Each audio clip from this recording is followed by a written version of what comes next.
All right, y'all. Welcome to All Politics of Local America's number one political hip hop radio talk show. Y'all know if it's Friday, y'all know it's time for All Politics of Local.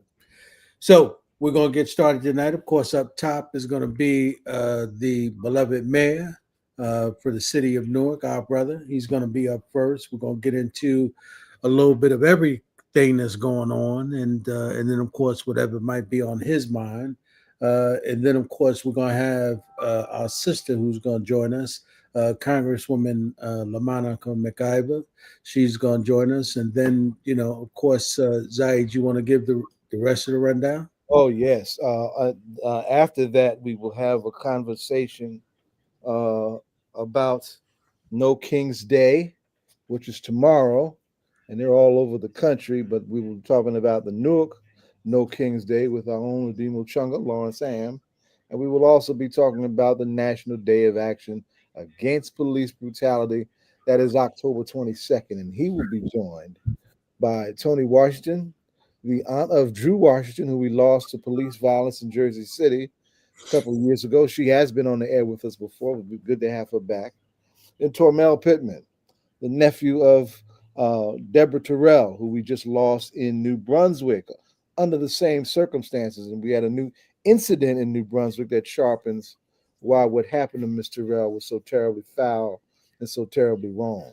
And we'll also have some young folks who are working on something that we call Curbfest for political prisoners.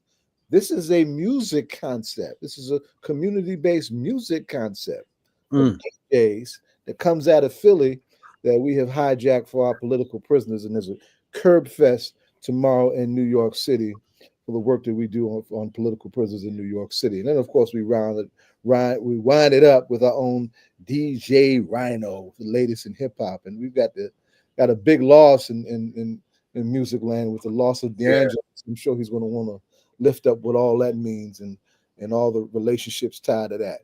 So we got a full lineup. We ready to ride. Yeah.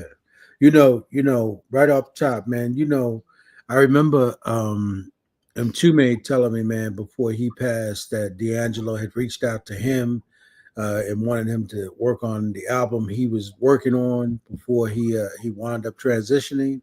Wow. And be with the Lord. Yeah. Mtume told me that. He said that he'd gotten a call from D'Angelo. And from what I understand from Raphael Sadiq, they were 4 songs in, man. You know what I mean? They already put 4 songs in the can. And he was in New York when he transitioned, because that's what they were doing. They were actually working on the album. So terrible, man. Wow. Peace, man. How you doing? All right, my brother. All right. To the man's forum, my brother. So, right up top, man, we was just sending some love, man, and to D'Angelo's family, man. Of course, losing that brother, this week, man, real tragic, man. Yeah. And I was telling Zaid that he was in New York working on his album, and I remember him Mtume telling me, man, before he went home to be with the Lord, he was telling me that D'Angelo had called him to help him work on on his album. So real tragic, man. Seem to be losing all his brothers. And that in his generation, he was big for that generation. The reaction has been pretty full. So, man, you set the room on fire last night, and then of course left. So there was no dialogue to be had with some of the stuff you was putting out there. People left pretty much on fire. But man, I was thinking about the sisters, man. When you were talking about the Black women that are under attack, around the country, all of the sisters who are under attack. You gave that number, and I was thinking about what's going on in the Supreme Court. Were they trying to dial back, the last part of that civil rights bill so that they can get rid of, at least a dozen people, in the Congress, man, and what it seems like to me is I don't know you with you and Zaid, but let me tell you something, man. I see black folks now who used to be on CNN and all of that, and I'm listening to the conversations that they're having. So they got all these black conversations that they're having now, but it doesn't seem like we're saying anything with them trying to do this redistricting. It seemed like the only one who's really making a lot of noise in Congress seemed to be that young sister Jasmine Crockett by herself. The Yeah, speaker at a press yeah, conference yeah. yesterday. Then they got Stephen A. Smith attacking her, and Right. and then I think it's part of the you get rid of the Voting Rights Act and you redistrict at the same time. Redistricting or gerrymandering was a part of the thing is they prevented in the Voting Rights Act. One of the bases of the Voting Rights Act. That's why it was important. Right. Which is so it's all hand in hand. This is not circumstance. This is this is Project 2025 in operation. Full effect. Right. So that's all it really is, man. They just executing the strategy. And we sitting by complaining about it. That's right. That's really what it is, as opposed to having an active plan. I mean, look, the guy in the governor of California is responded in the way that he's responding now, which is his own individual thing that's going on. But there is no, I don't still see no a national voice out there or voices out there that are saying anything. He's just playing around, going back and forth with Donald Trump, which is cool. It's entertainment and people like it and make them feel good. But at the end of the day, there has to be some real concrete strategy. Like people really have to sit down and brainstorm and figure this thing out and begin to move forward. I mean, I was listening to Steve Bannon earlier today. One of his older like in May, he was in an interview and he said that we're going to suspend habeas. First is I don't understand how it got to be we because he's not elected to anything. But he said we are going to suspend habeas corpus if the court continue to rule against the president that are impeding his Article 2 powers because they believe that means that he has the right to do whatever he wants to do, no matter what situation, and that the Supreme Court should allow him to do that. And suspending habeas corpus is a way to do that. And people have to understand the importance of that. 250 years, after the founding of this country that's coming up that everybody's talking about.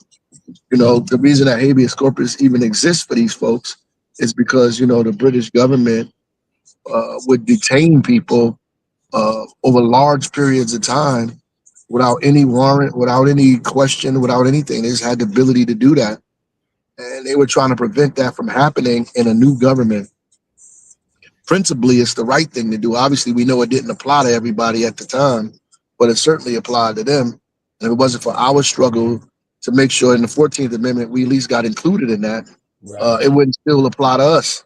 Right? So at the end of the day, to say they're going to suspend habeas corpus and nobody is in outrage, like the media, the press, nobody. I mean, it's really, really, really dangerous that they allow this guy who's not even elected to get up there and say we gonna do this, which means he has undue influence on the president of the United States and the executive branch of government. Without being elected, is he can say these things publicly. It means that there's something deeper going on here, right? And deeper and very intentional. Yeah, there's no secrets about it. They're very upfront with what they're doing. That's right. Very deliberate, and for him to say that, it's dangerous. It's like, then they keep referring to Lincoln, and I heard this dumb woman, Christy Nome, who's in charge of these folks, Homeland Security, get up there and say when they question her, she says, "Oh, we're gonna do it like what Lincoln did." Well, there was a civil war, right? What's happening is not even close to what Lincoln was faced with at the time. What she referred to as those mass executions he oversaw? Right. Mm-hmm. Right. They just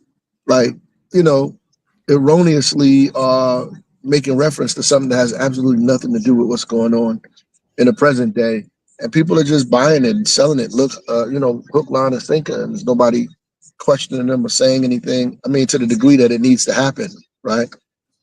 Then the Democrats should be holding national town halls and forums, and holding people accountable, like tribunals, even. You know what I'm saying? This is Only Bernie Sanders and Alexandria Ocasio-Cortez. that's right. Are doing that 100%.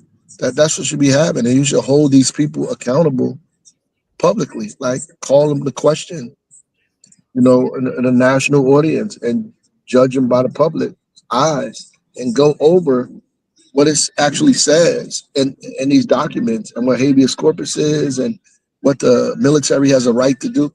He is federalizing National Guards from one state and sending them to another state, which is insane, with no justification whatsoever. And the only people that say anything about it are comedians. Right. And this is like bizarre. And they're coming under fire. Yeah. Depending on where they're doing it. Ironically, I stumbled on Bernie Sanders, and it's the young brother from South Africa. I can't think of his name, but he was having an interview with him. Yeah. Over Bernie's Noah. Yes. Trevor Noah. Noah. Yes. Right. And I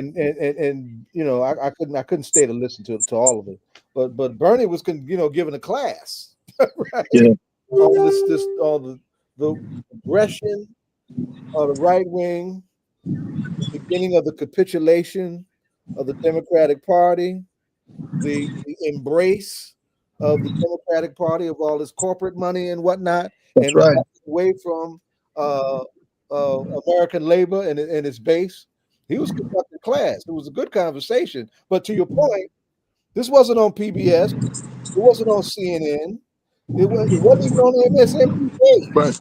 This is a YouTube with a comic. Right. Yeah. And that's why they're attacking PBS. Yeah. That's the only people you can rely on to do anything, because the rest of these people are under their thumb. And like, honestly, the Democrats set the stage for it because of the capitulation prior to Donald Trump, made it easier for them to think what they're doing at this point. That's right. That's really the answer to the question, how we get into this place that we're in, because somebody has to take responsibility for opening up the door for these people. And they needed an adult to go to the door with them before they opened it. When they opened the door for these folks, and now they're in the middle of our house, it is it's very clear what happened. And honestly, these guys are like holding no punches. They coming hard and strong. And still there's no real response to this stuff. There's not. I mean, this guy is blowing up Venezuelan ships. Yes. And killing people on boats. They're little boats. Yeah, and saying that these guys are drug dealers. But who knows who these people are? Right. You know what I mean? And the whole purpose of having the separation of powers and democracy and all the stuff we're talking about is people have to be innocent until proven guilty. If they thought that they were criminals and they have an eye on them, then they should arrest them. We do have a Coast Guard. Doesn't the United States have a Coast Guard? Right, and take them to court. That's what's supposed to happen. I mean, to kill them in the middle of international waters sets the stage for anybody to do that. That's right. I think I saw that the brother that was in charge of that, I think he resigned this week. Southern Command. Yeah. Yes. I can't call his name out right now, but yes. Yeah, it's a black guy. Why he did? Yeah. Yeah,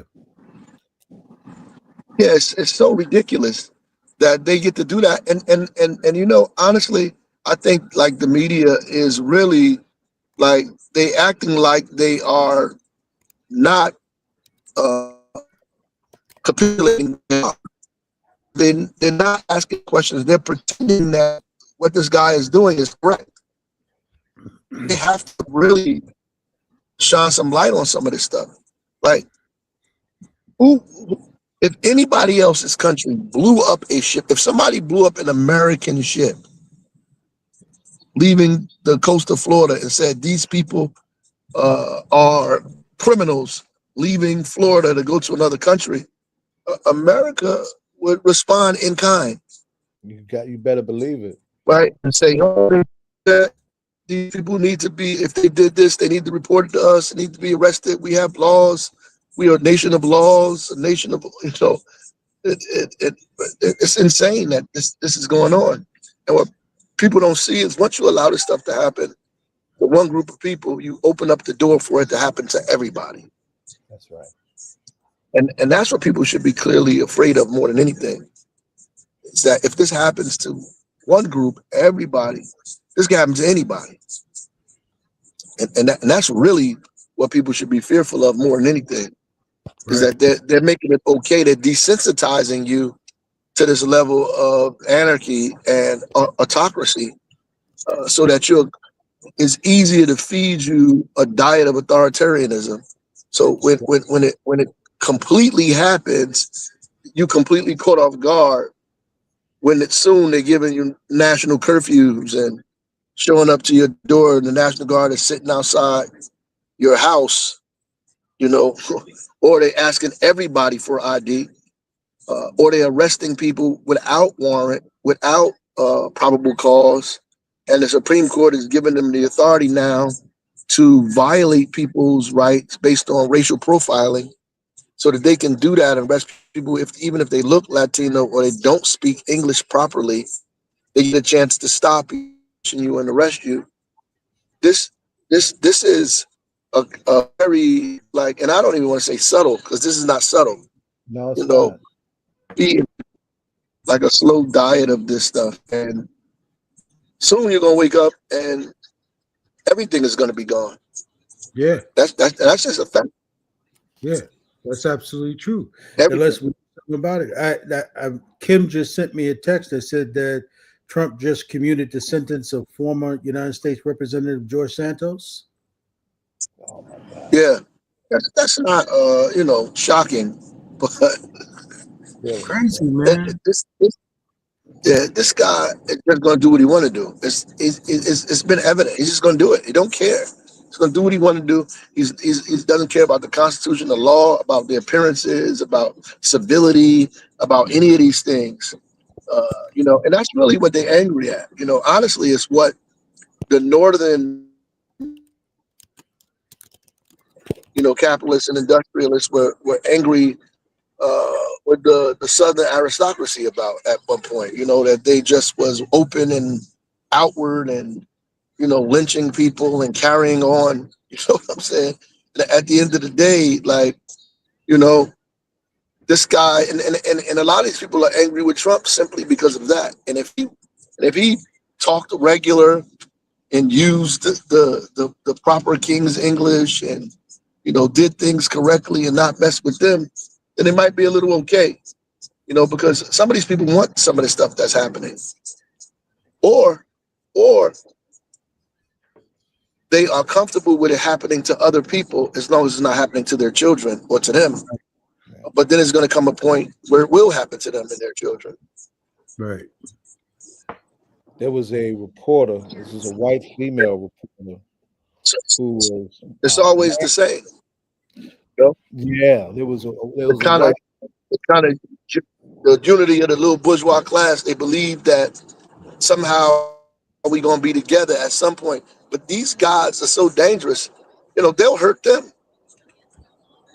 Yeah. And the fundamentals of democracy will be gone. Like the kind of bourgeois democracy that these people like to parade around will be completely severed, broken up, dismembered. There was a number of, if you believe this, intelligence officers, over 200, who resigned put together a document. I have to find it. Put together a document and said that we are starting to see things within our own government that we used to watch out for in foreign governments abroad that are starting to happen here in the form of authoritarianism. These are Sure. these are and these are the safest and most dangerous folks in the government, out of the intelligence apparatus, right? Yeah. You know, getting uncomfortable as everybody should be with this dangerous authoritarian shift. They want to blast it out. Yep. Good expose on that. Some of the most unqualified people you ever seen. They just took like white supremacists that used to speak on the fringes uh, of society and put them smack dab in the leadership of it. Yeah. Used to see these people speaking on like dark parts of the web and fringe groups and saying all kinds of crazy stuff. Have now like the Nut Patel that's in charge of the FBI. He's a podcaster, who would say all kind of wild things that you know, uh, 10 years ago, is now like in charge of the FBI, or a Fox weekend show host is in charge of the United States military, Department of Right. Defense. I mean, it's insane. Yeah. Like, I mean, there's no just, and then have the nerve to start questioning people's, qualifications. Yeah. These people are insane. Yeah. Yeah. And not only that, this dude telling people they too fat, Yeah. telling people they can't wear beards anymore, black men Yeah. particularly. I saw a video of him trying to do a pull up, man. That was the funniest thing I ever seen. Wow. And he got there to talk to a bunch of, military leaders. Among them, you probably had 250 years of experience. It's like a sous chef talking to international chefs from around the world. This guy was crazy, and he's sitting up before them looking for applause that never showed up. Yeah. Yeah. Yeah. But man, I've got to think about The it, guys, guys are in terrible, my man. mind, yeah. But I think we need to be thinking about, because it seemed to be that they playing an okie doke because it looked like they attacking us, but it's going to affect them as well. When you talk about the shutdown that's going on, and you talk about what these people really want to do with removing health care, to the least folks who could afford it, it's also going to hurt their folks, right? Because it's a lot of their folks that are on Medicaid and There you Medicare, go. just like black folks. So it's not Yeah, just us, but obviously, it's more appealing to them to come for us than it is, to come for them. So, it's what that's they can that's do. that's strategy, brother. That's all that is, man.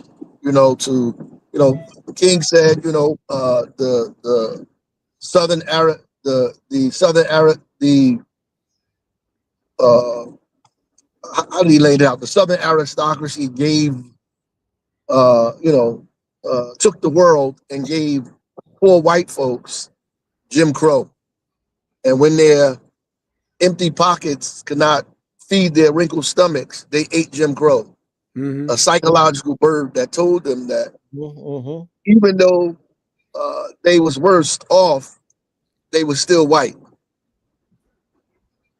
and so Right. they was better than somebody. And that thing is brilliant because it's still in effect today. Like these folks are being clearly robbed, like everybody else. I mean, racism is a weapon. White supremacy is the weapon that they use. And ultimately, separating people and developing a caste system has a reason. They're not developing a caste system just for the fun of it. People develop a caste system to separate wealth, right, and assign people to stations in life all over the world. And at the end of the day, the caste system was created, and white supremacy was created in order to steal. That's right. And that's exactly what's continuing to go on. That's why you have one of the largest wealth transfers in the history of this country happening From the now, bottom to the top. because they're using this as an opportunity to steal. That's exactly what's happening. 100%. Make noise in the east and strike in the west. Yeah. And yeah, I mean, look, all of the buffoonery this guy talked about during the election. It has nothing to do with anything except, And yet people still vote. getting people excited about foolishness and simple stuff while they, the sleight of hands, 3-card money, they rob you. And that's exactly what that is, That's why James Baldwin said, as long as you think you white, we're gonna be forced to think we black. And that's basically what he was saying clearly. Like, Price of the ticket. yeah, you guys, when you came to America, you took almost an oath to put down your cultural heritage, your history, to be white. And black people as well. The only problem is it's more difficult for us to be white than everybody else. Right. Even though you got a whole bunch of people that are trying their best to impersonate them, they just can't do it. They go all the way to the Supreme Court and try to do it, but no matter how hard they try, we can still identify them. Right. All the way to the Supreme Court. Oh, that's Yeah. I mean, it's on the Supreme Court from affirmative action. By the way, they're gonna use this. They're gonna use this Negro, Clarence Thomas. Yeah. To be fully who's in tow with all of this stuff already. Then his behind wouldn't be there if it didn't exist. Yeah, that's. I mean, with this. Yeah. It's very real, and that's why we need to have. We need what we did before. I was talking to Dr. Brown in my office and Dr. Wells and a couple of people. We need to have a statewide freedom summer. We need to start doing freedom schools all over the state of New Jersey, in churches and rec centers and so forth and so on. Even if we start with like a 6 or 8 week program for kids of all ages and teaching them Black history and civic. Period. We just need to do it as a response to all of this foolishness that's going on. I used to do a freedom school. It would be a stand-up moment in the state if we coordinated it statewide and people did that collectively. You scare the hell out of these folks. Start organizing. You want to ban books? We're gonna teach them anyway. That's right. We gonna and begin to prepare your kids. That's right. We got to do it, man. We got to do it. I went to speak at Stockton about a Fannie Lou Hamer thing that they had a program, and the students and people were telling me that they're young folks who don't even know who Fannie Lou Hamer is. Wow. They have this thing on the campus. This isn't Stockton. This is by Atlantic City, if not in Atlantic City. You know what I'm saying? And we know the history of Fannie Lou Hamer going to Atlantic City, the Democratic National Convention. That's right. But people don't even know who she is. In New Jersey, I mean, that's problematic.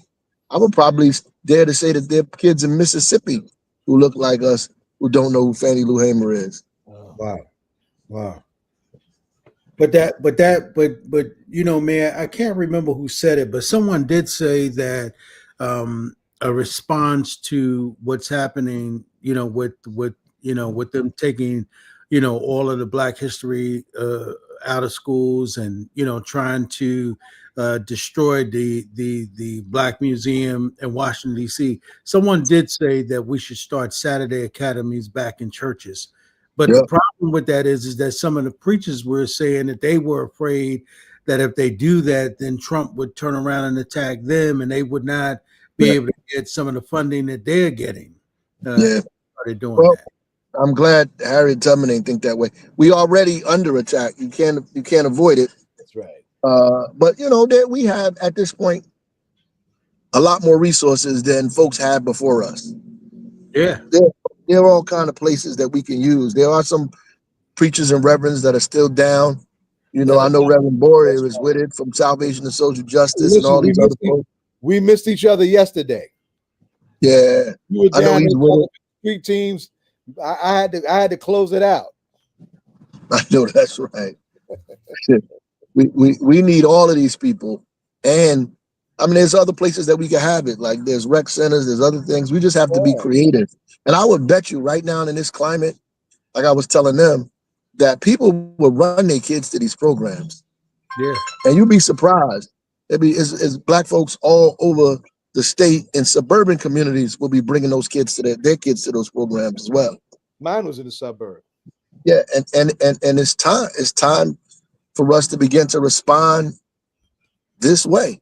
Like if you're going to like attack us openly, look, they just sent a letter to major universities, Brown University, all these universities, MIT, and told them that they have to stop in their acceptance criteria, solving for race and gender and all these other things. That they just have to take it out.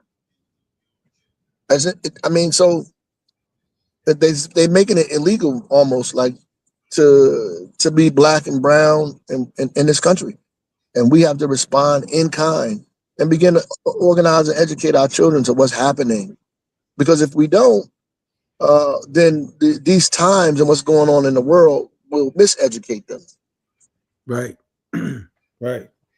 But the problem becomes, man, is that something that you think that we're ready to fund on our own? Because remember, some of these brothers and Yeah. sisters, are not ready. It's difficult to get some of these brothers and sisters to volunteer to do anything, right? I'm telling you, now is the time, and we got more resources than we ever had.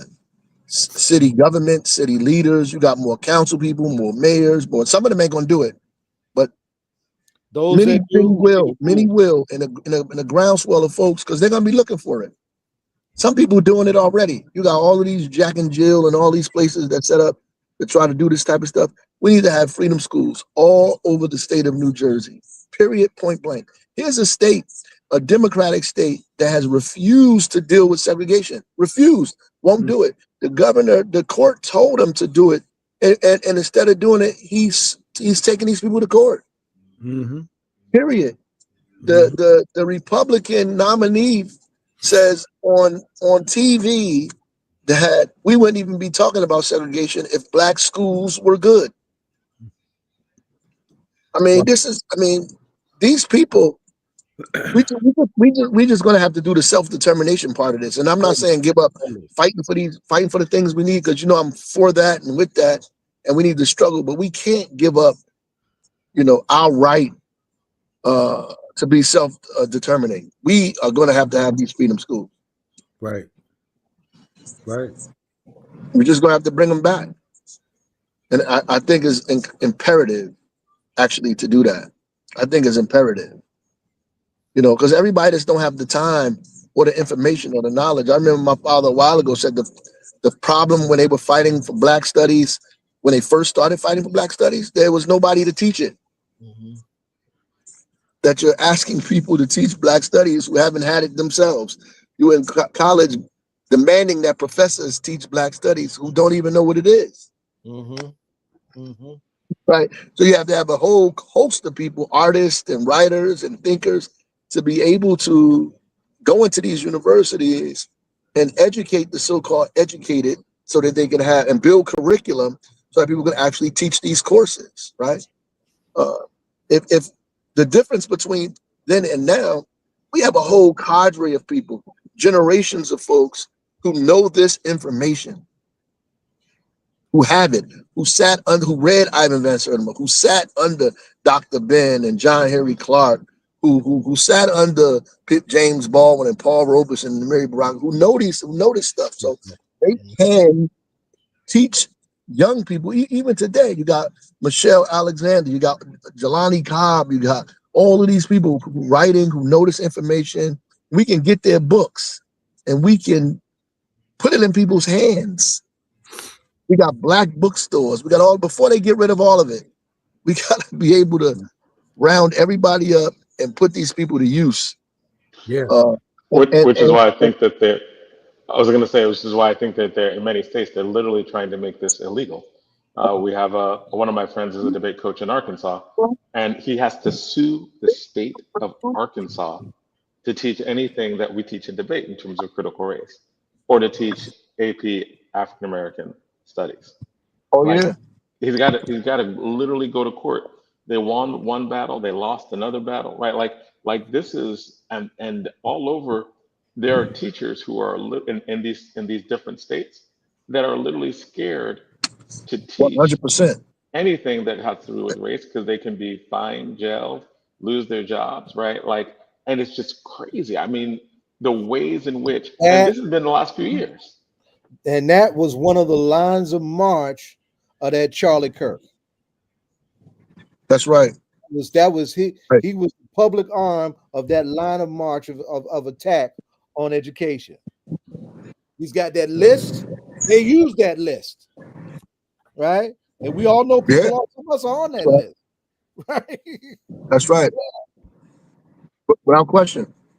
And targeted professors. There's the Rutgers University professor who they wouldn't even let leave the country to go to Spain on vacation because he wrote the book about Antifa.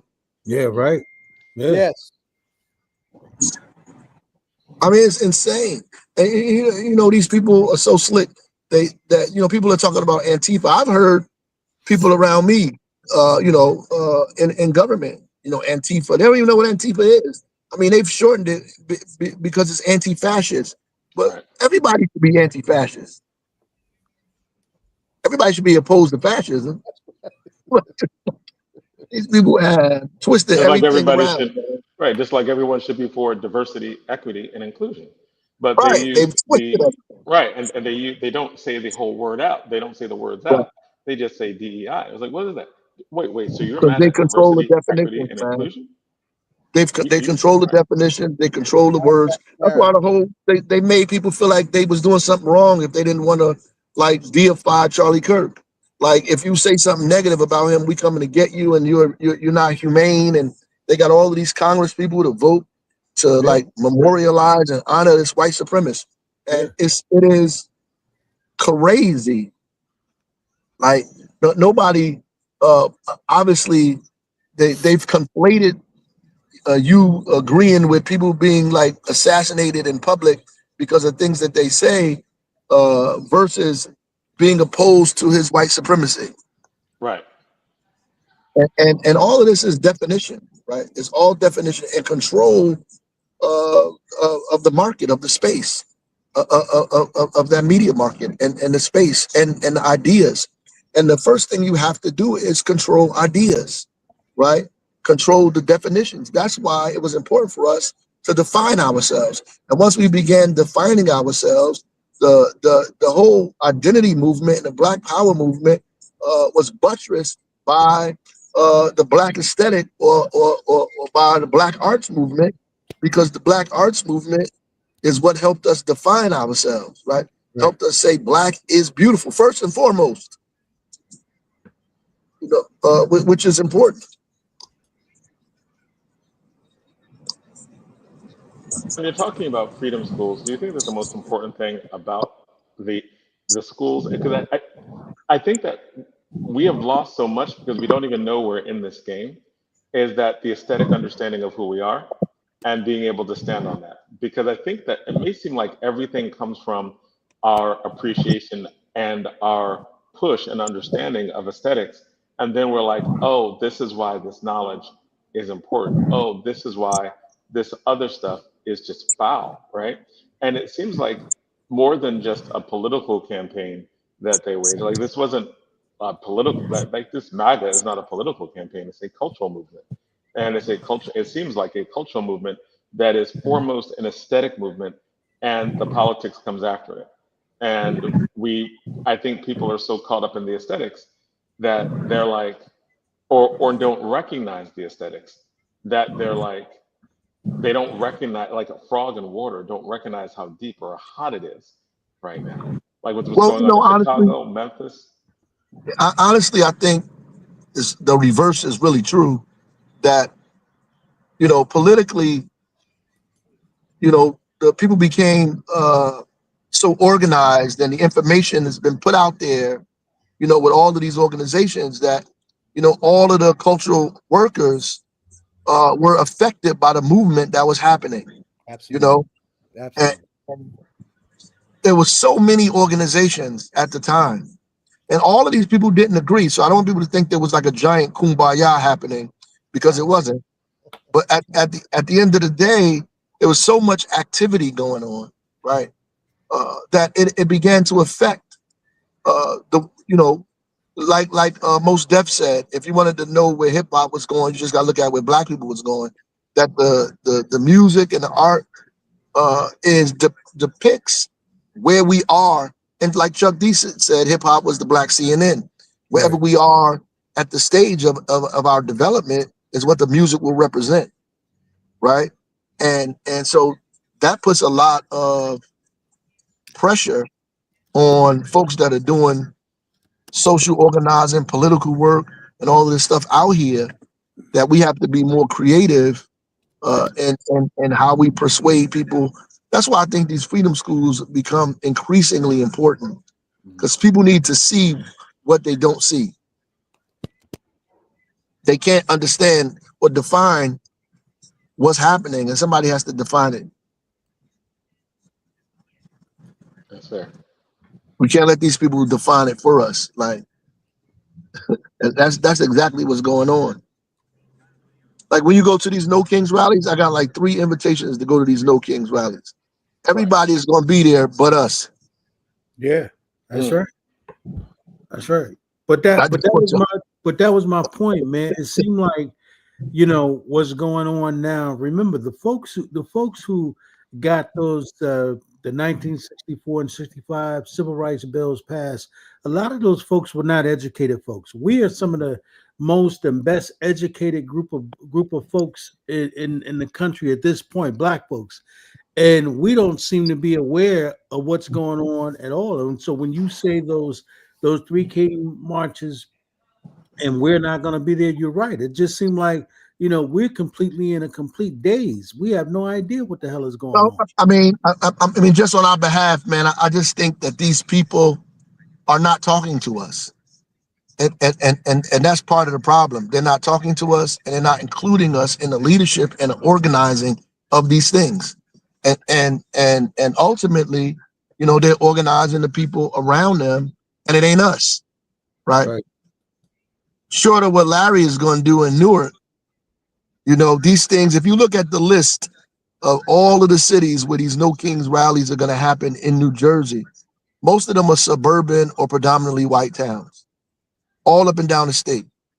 It's not wrong with that. You got a couple like Franklin Township, you got that's in Somerset County, you got a couple of places like that. But ultimately, when I went to go speak in Somerset, I told them that with the mayor there, when you organize your No Kings rally around here, you need to make a deliberate effort to go get some local black leaders and get them engaged in this process so they can bring their constituencies out to these events so you can speak directly to them. You have to have an active and deliberate means to, integrate these rallies or build multinational democracy. You have to do it.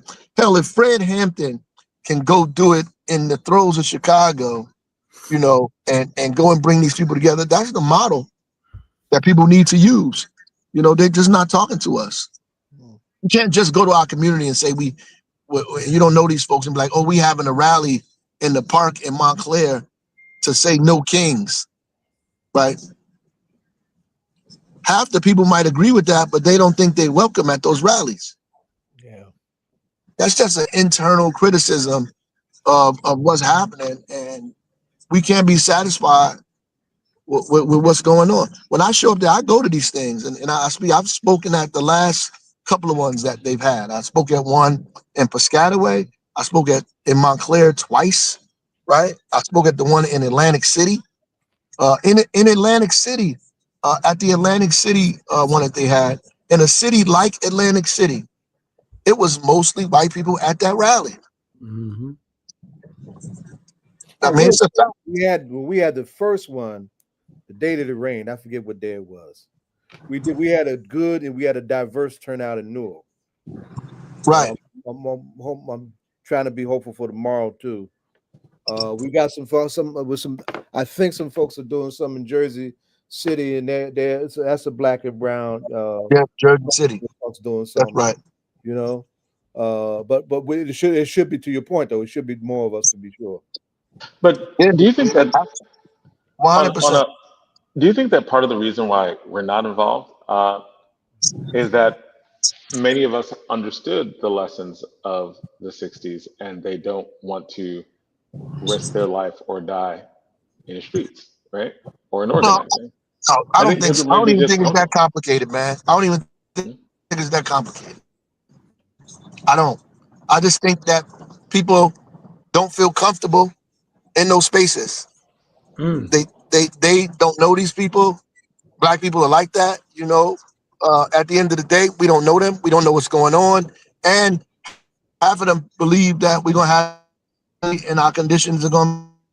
That's what people believe. There's nothing that is not gonna have an immediate impact on my life, and I gotta feed my family and do all other kind of things. I don't have energy to go up there and be a part of this stuff. Ultimately, when when people all over the country started organizing around George Floyd, that was a different story. Black people were all over the place in those things. And when we start discussing this stuff at this level, we have to, you know, deliberately start talking about what it means to have kind of multiracial unity and what a Democrat, you know, what multiracial democracy looks like. We have to say that, and then black and brown folks have to be a part of the leadership of it, and we are not a part of the leadership of these things, and we have to be. They got to bring people on and allow them to be a part of the leadership of it. That's it. Right. I think you're right, but the question is, I mean, do they care what black folk think enough to make them part of the leadership? Now that's a whole nother question. That's a horse of another color, brother. I think Mhm. some do, uh, and some don't. You know, it's reality. Like, and we have to challenge and face the contradictions. You know, in democratic struggle, we just have to, with each other, with other people, so forth and so on. That's it. And that's one of them. That's just one of them. And the reality is, we never gonna get what we're supposed to get unless this thing happens. I mean, look what's happening in New York City. You got the Democratic leadership who's turning their back on a Democratic nominee. Hmm. Totally, totally. And he is electrified their base, and they don't want to touch it. Period. I mean, they just turn their back on them. Period. It's not going to do it. And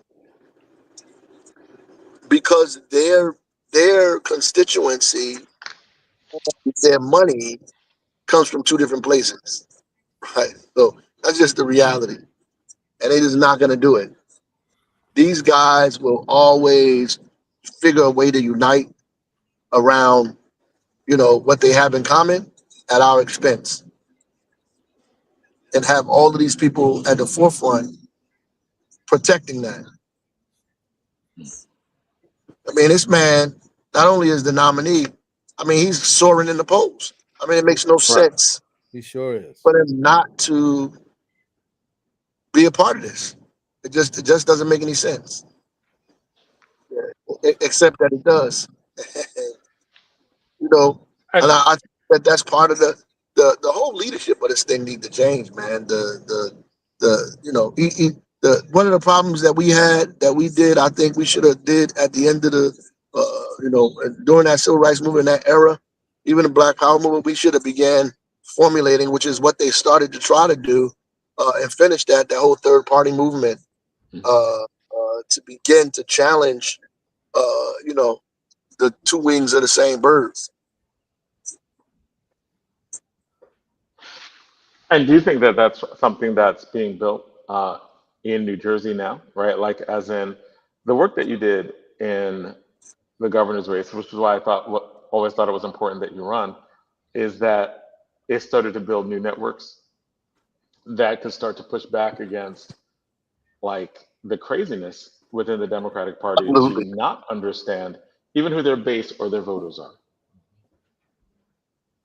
Yeah, these people like they just like don't want to believe their lying eyes. You can look at the numbers and see that progressives in the state are growing, and that New Jersey, particularly in the Democrats, want a more progressive party.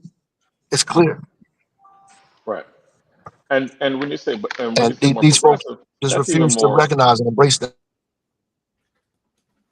It's like they're literally ignoring. Uh, they're ignoring reality, right? At many times, right? Like even when I was watching the debates, I'm like, you have someone who talked about qualified immunity, and you don't have a pushback on that, right? Like, even though you supported like getting rid of qualified immunity, I didn't understand that, right? Uh, so when you're saying, well, when you're saying in this election that's coming up to push, what do you think is at stake in this next 2 weeks? And what I'm trying to listen, What's hear you. what's at stake in this in the election coming up? Like how much like are we? I feel that we're apathetic and don't know what's up. Is that like, Well, is it just me, or no, is there something I else? no, you're right, but I think it's the fault of the Democratic Party. I don't think it's anybody else's fault that this is the way it is. I think it's the fault of the party. Period. You know, and there's a lot of things at stake here. I mean, you got a guy who's saying that he doesn't that Trump has not done anything wrong, that he's done a great job since he got in office. That right now, enough A that there plus, should scare you enough to get away from him. A plus, right? Yeah, that should be enough to scare you the hell away from this guy. Period. Because I'm looking at Anybody what's like I'm looking at what's going on in Chicago. We had an activist on from Chicago and another activist on from Memphis last week, and those things just scared me, right? Because when they were talking about like the ways in which people are being picked up, detained, yeah, brought out, right? Like, and in Chicago, it was one thing because there were still a lot of protests going on. When we talked to the activists in Memphis, they were just in a mode of we just need to work together and bring food to each other. They were scared to go out and drive because they know when they're driving, it's like Ferguson. If you're that's black, leadership, not brother. even if you're black or brown, Yep, you're going to be picked up. If you're black or brown, you're going to be stopped. You're going to be yep. harassed. You're going to be fined. So the way they're finding people in Memphis right now seems like it's a mirror of what they used to do in Ferguson when they used to build city money off of the fines that they have uh, against each other. Yeah.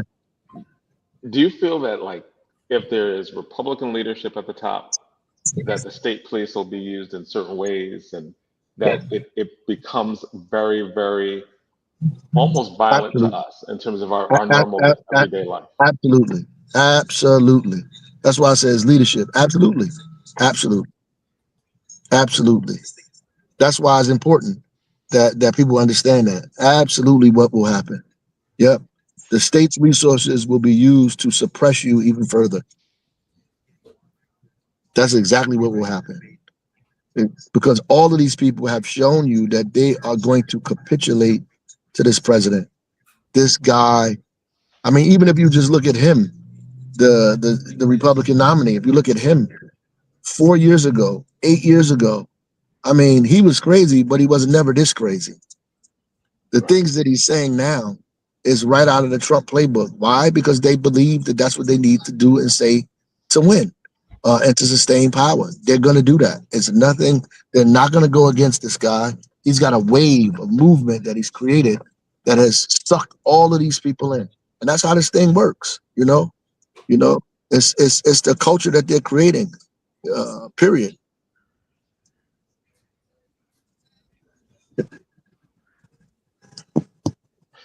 and it's almost like the only, and it just seems like we just need to join organizations, right?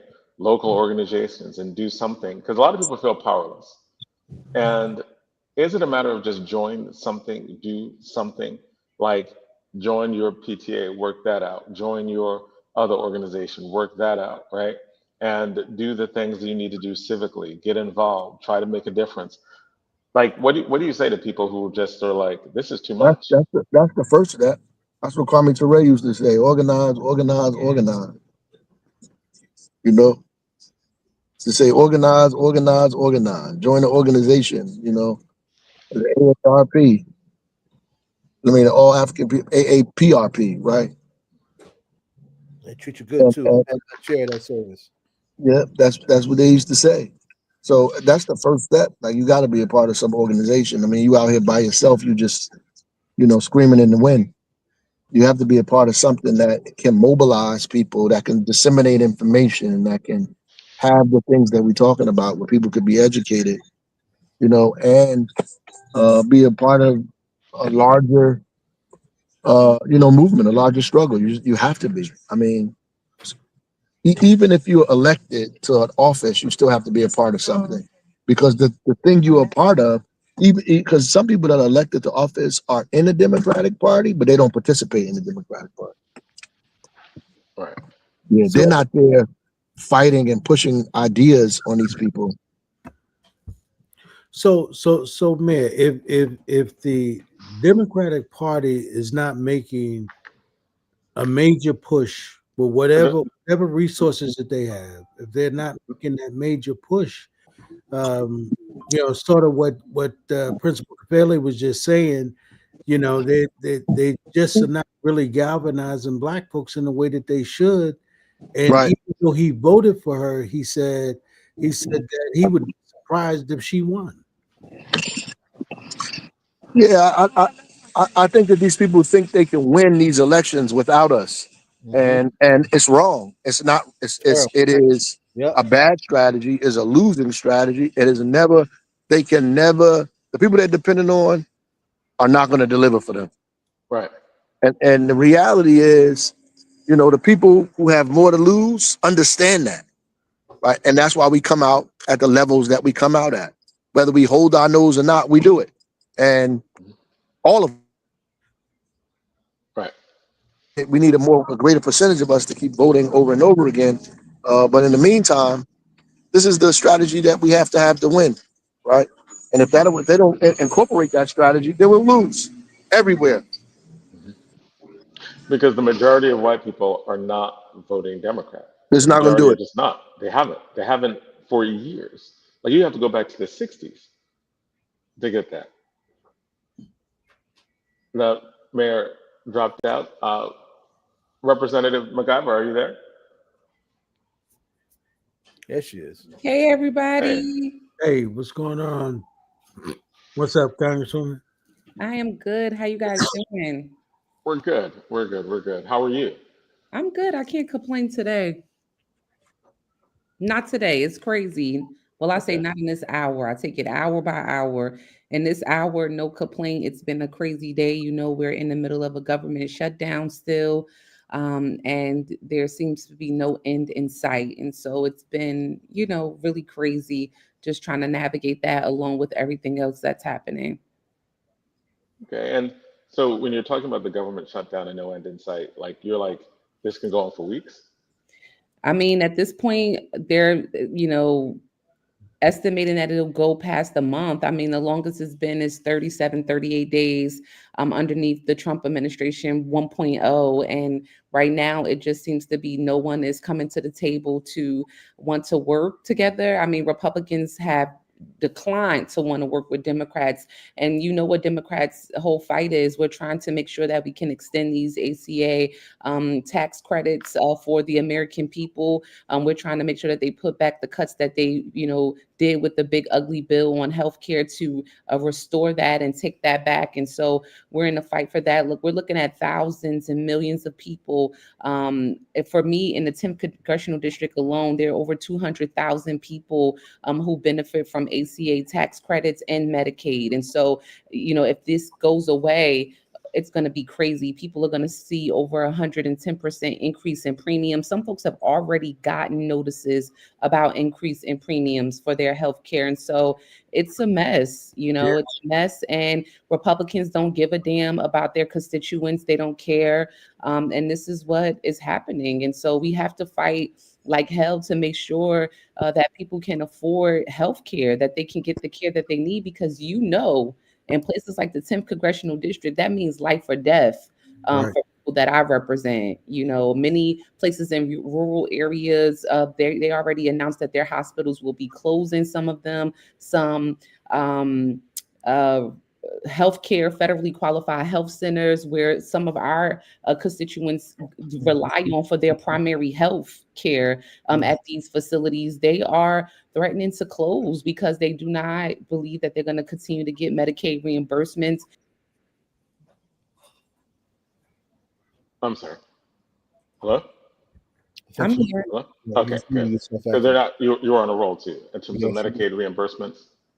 Oh, I'm sorry. Did I cut out on you guys? No, it was a technical difficulty on our part. You said okay. People aren't getting Medicaid reimbursements, and I am getting ready to jump off myself, but also because I'm at a debate tournament, of course. But I'm also letting everyone know to subscribe to our YouTube page, All Politics Are Local, on YouTube.com. All Politics Are Local. And you were saying that that with the shutdown going on, that there are people going to lose their Medicare, lose their Medicaid. And the ACA tax credits are at risk as well, which many people rely on to get affordable health care. The premiums are looking at tripling in costs for many households throughout this country, but specifically here in New Jersey. And so I was just saying that really impacts people here, especially in the 10th congressional district that I represent, because that means life or death for many of them, who rely on these services, Medicaid and tax credits to get health care. I also mentioned about how some rural hospitals have already said that they would close their doors. They can't afford to stay open because of the cuts. And also many of our healthcare clinics, our federally qualified health centers, many centers who people in our community go to for their primary health care, those places are, may have to shutter their doors if we do not extend these tax credits, which they should be made permanent. And if we don't, take back the things that these Republicans passed in the big ugly bill, earlier, a couple of months ago, that people honestly forgot about. Like, they passed this bill that is going to kick over 17 million people off of Medicaid and literally has reduced SNAP benefits and a whole lot of other bad things. But this is what Democrats are coming to the table with, that they want Republicans to do something about.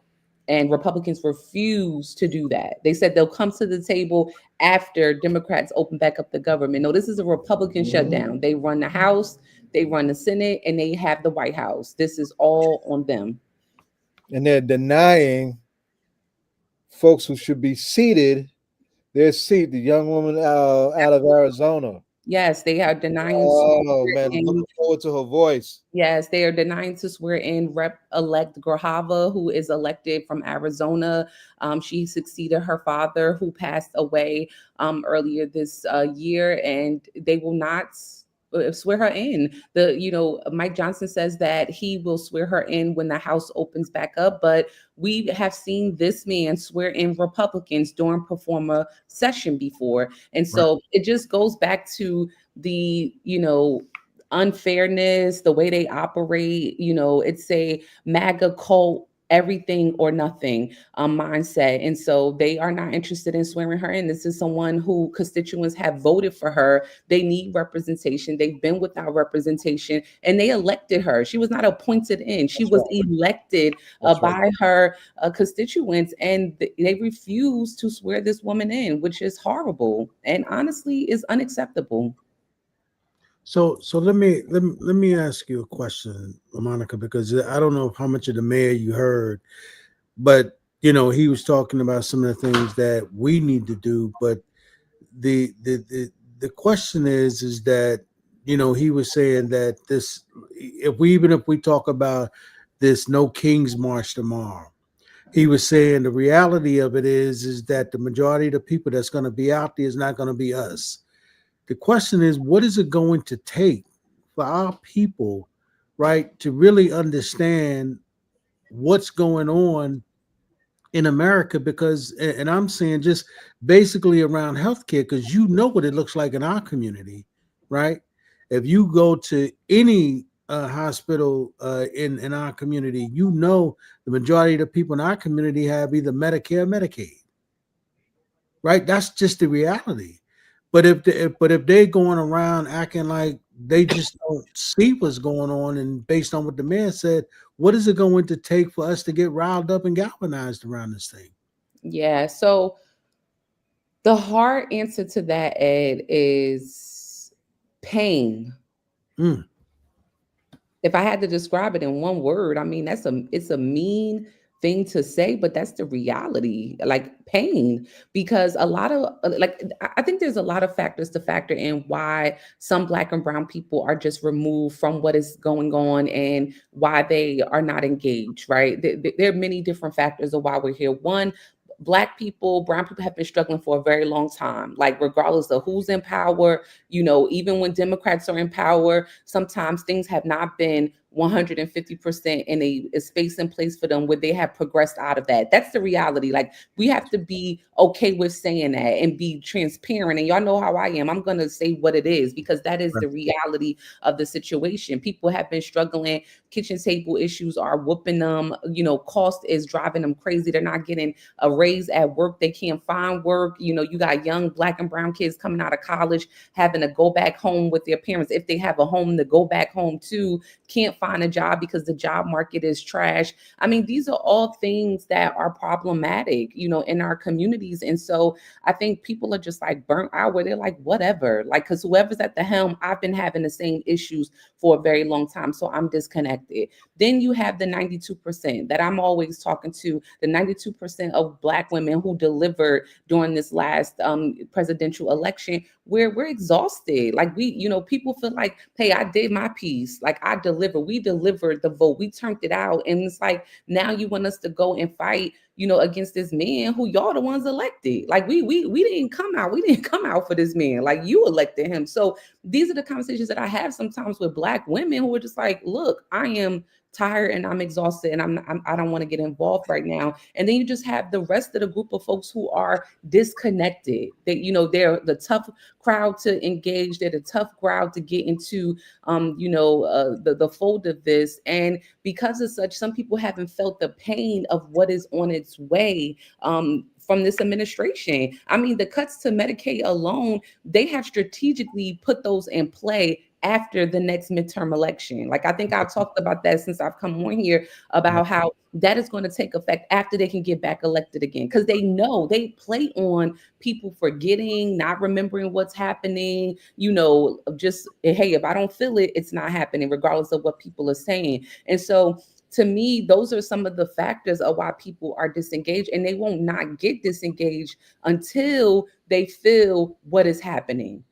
Right. And that could be on a negative and a positive place. I always say, like, for me being in Congress, people always ask me, like, what do you want to, like, what's your leaving legacy? And for me, I always say, I want to pass policy and legislation that people can feel. Like, instead of just this thing where we like, oh, we did this and it's up here. And, oh, you talk big words. It's like, no, I want to go into my community and let people tell me, like, hey, that policy you passed, that really helped me. Let me show you how. Like, I was able to do this and get this, and this is happening for me right now. That's the kind of legacy I want to live. And that's the way that we have to start to operate, where people feel the work that you are doing and can really, talk about it and feel it. And this pain that this administration has been, ushering through, you're going to feel that very soon, and some people are already feeling it now.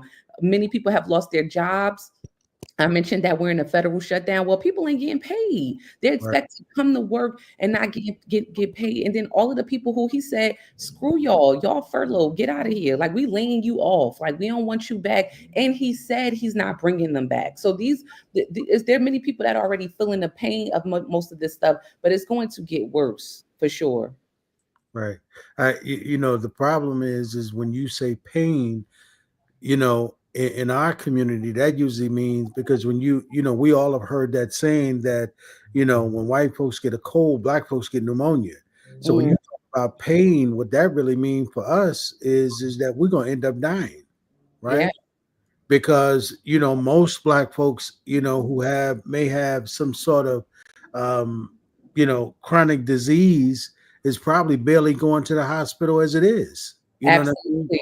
And it's a struggle for us sometimes in our communities where we don't necessarily believe so much in preventative care. And so There you most go. of us, we show up to the doctor when there's something Right. wrong. Right. And so, like I said, that's why I said, for me, I operate in a different space and place because I represent the least wealthiest district here in New Jersey. And Right. like I said, these cuts and things that are happening, they're domino effects, but they also mean life or death for those people that I represent for sure.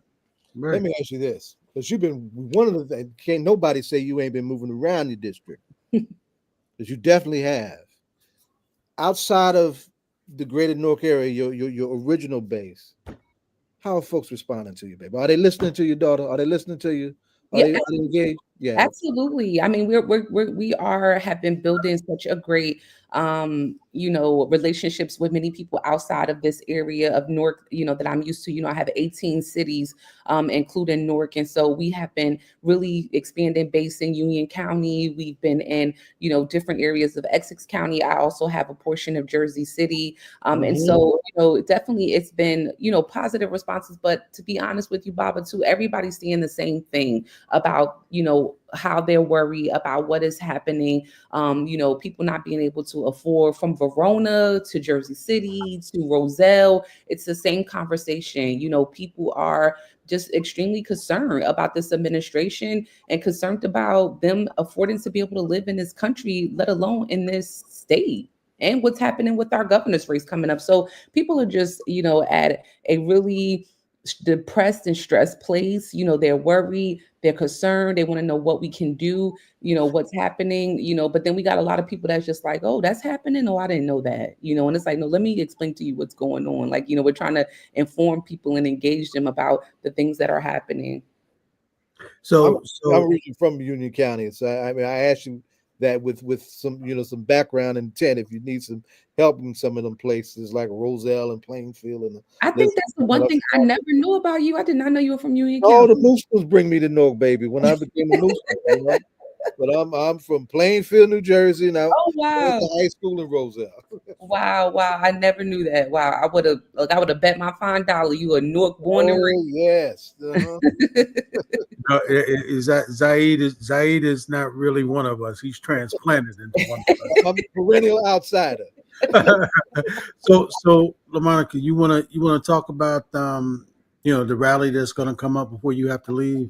Yeah, so as and many of you know, I obviously have been charged by this administration, 3 felony counts, where I'm facing 17 years in prison, in federal prison from the Trump administration, for showing up doing my job at Delaney Hall back in May. Obviously, it's some bull crap. It's about intimidation and bullying from this administration. They do want to hold people. They want to hurt people who hold them accountable, who you make show up to do their job. This is just what is happening all over. It started with me, now it's all the way to Comey, to James, to all these folks that this president does not like.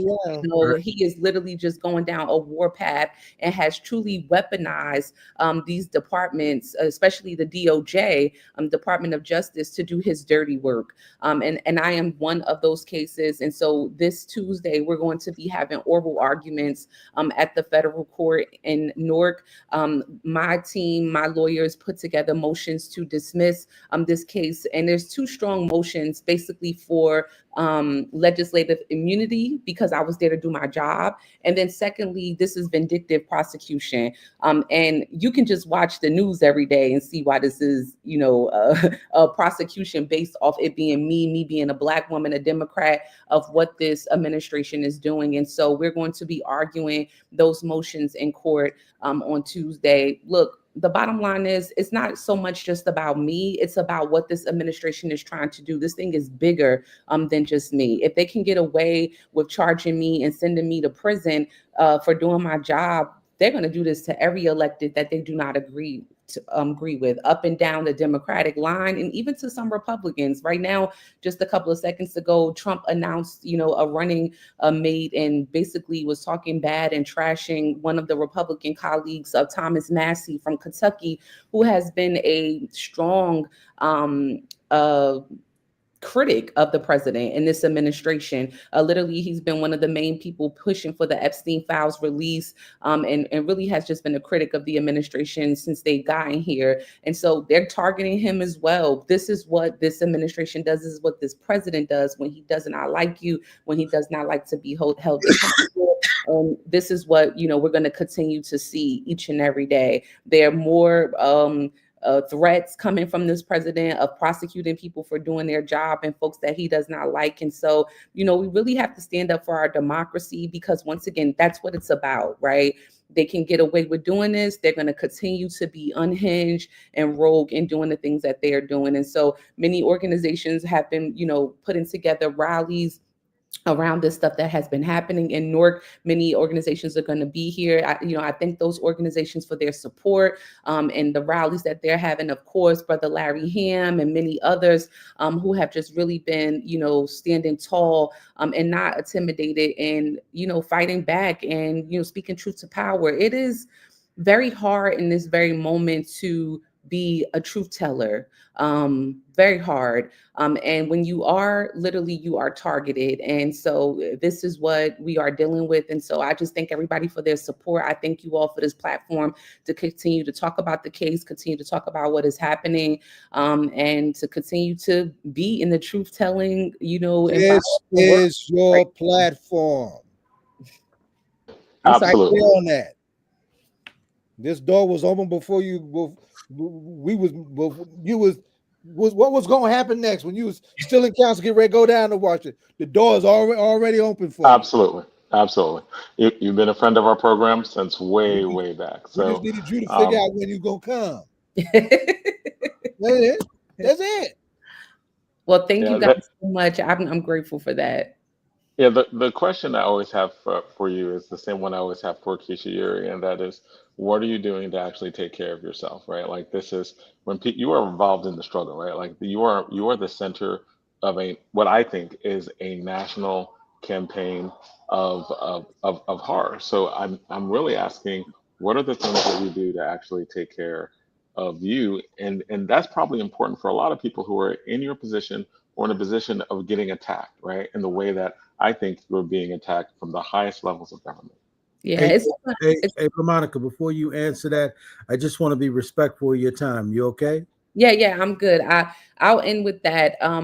It's so crazy you bring that up, Jonathan, because I was just on the phone with Senator Adam Schiff earlier today, and he's been threatened from this president multiple times, even with Trump 1.0 about arresting him and all of this stuff, and still to this hour the president is threatening him to arrest him and indict him.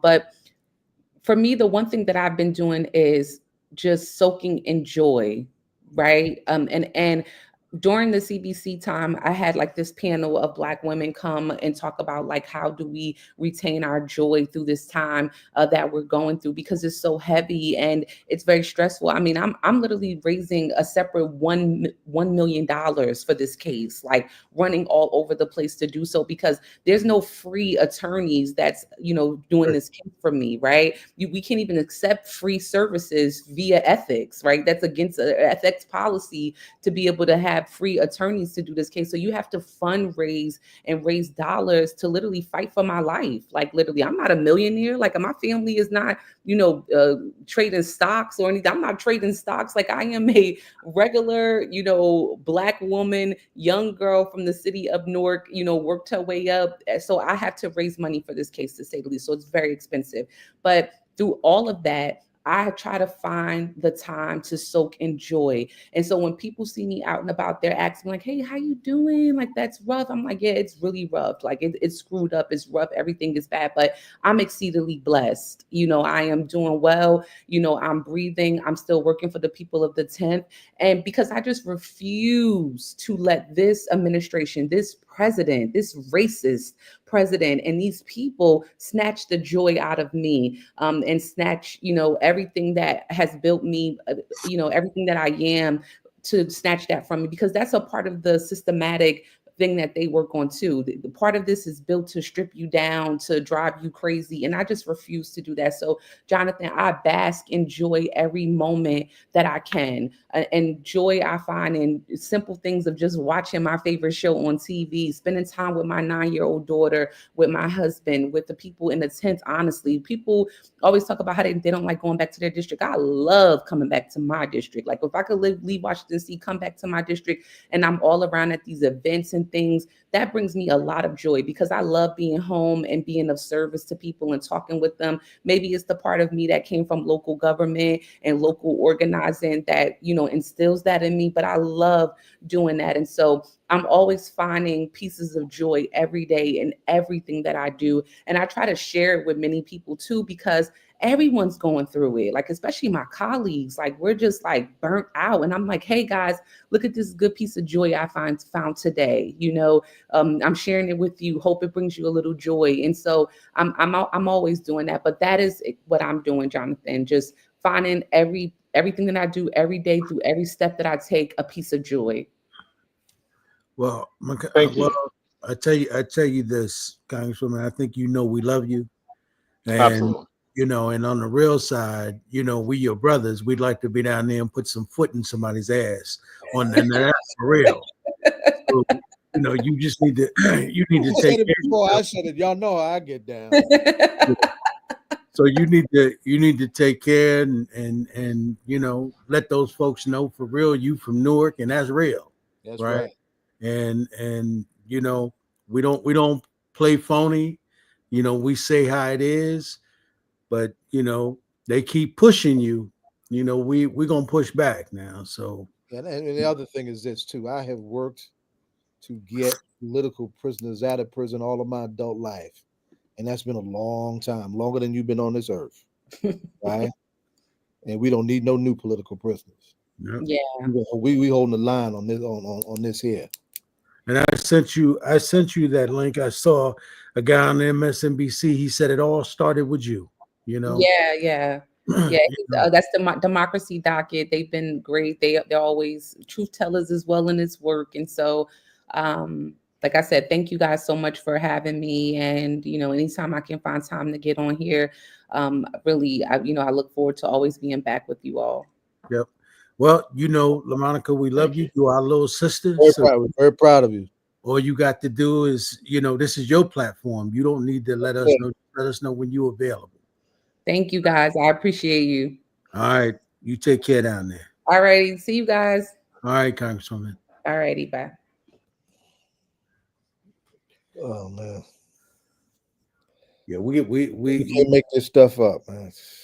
Hey man, I tell you something, Zaid. I begin to wonder for the flyer. I couldn't find the flyer for the rally, right? And I don't know why I can't find it now, but yeah. Yeah, we got the. I was asking John to put it up. Okay. It's on our Facebook page. Okay. So anybody who wanna participate in the rally, I hope that everyone comes out. It's there for folks to see. But I got to tell you, man. This stuff that's going on, Zaid, is they're playing with people's lives, man. They don't care. And when you talk about, I think they have enough forces lined up militarily and in white public opinion, because that's all that matters to them, Yeah. keep doing what they're doing. That's what they think. Yeah. I'm gonna say this too, because I know that you gravely worried about the lack of pushback that you see from our spaces. I'm proud of Chicago. Oh yeah. I'm proud of LA. Yeah. They push it. Folks are taking lumps, but they coming back. They're steady in the street. They're not backing down.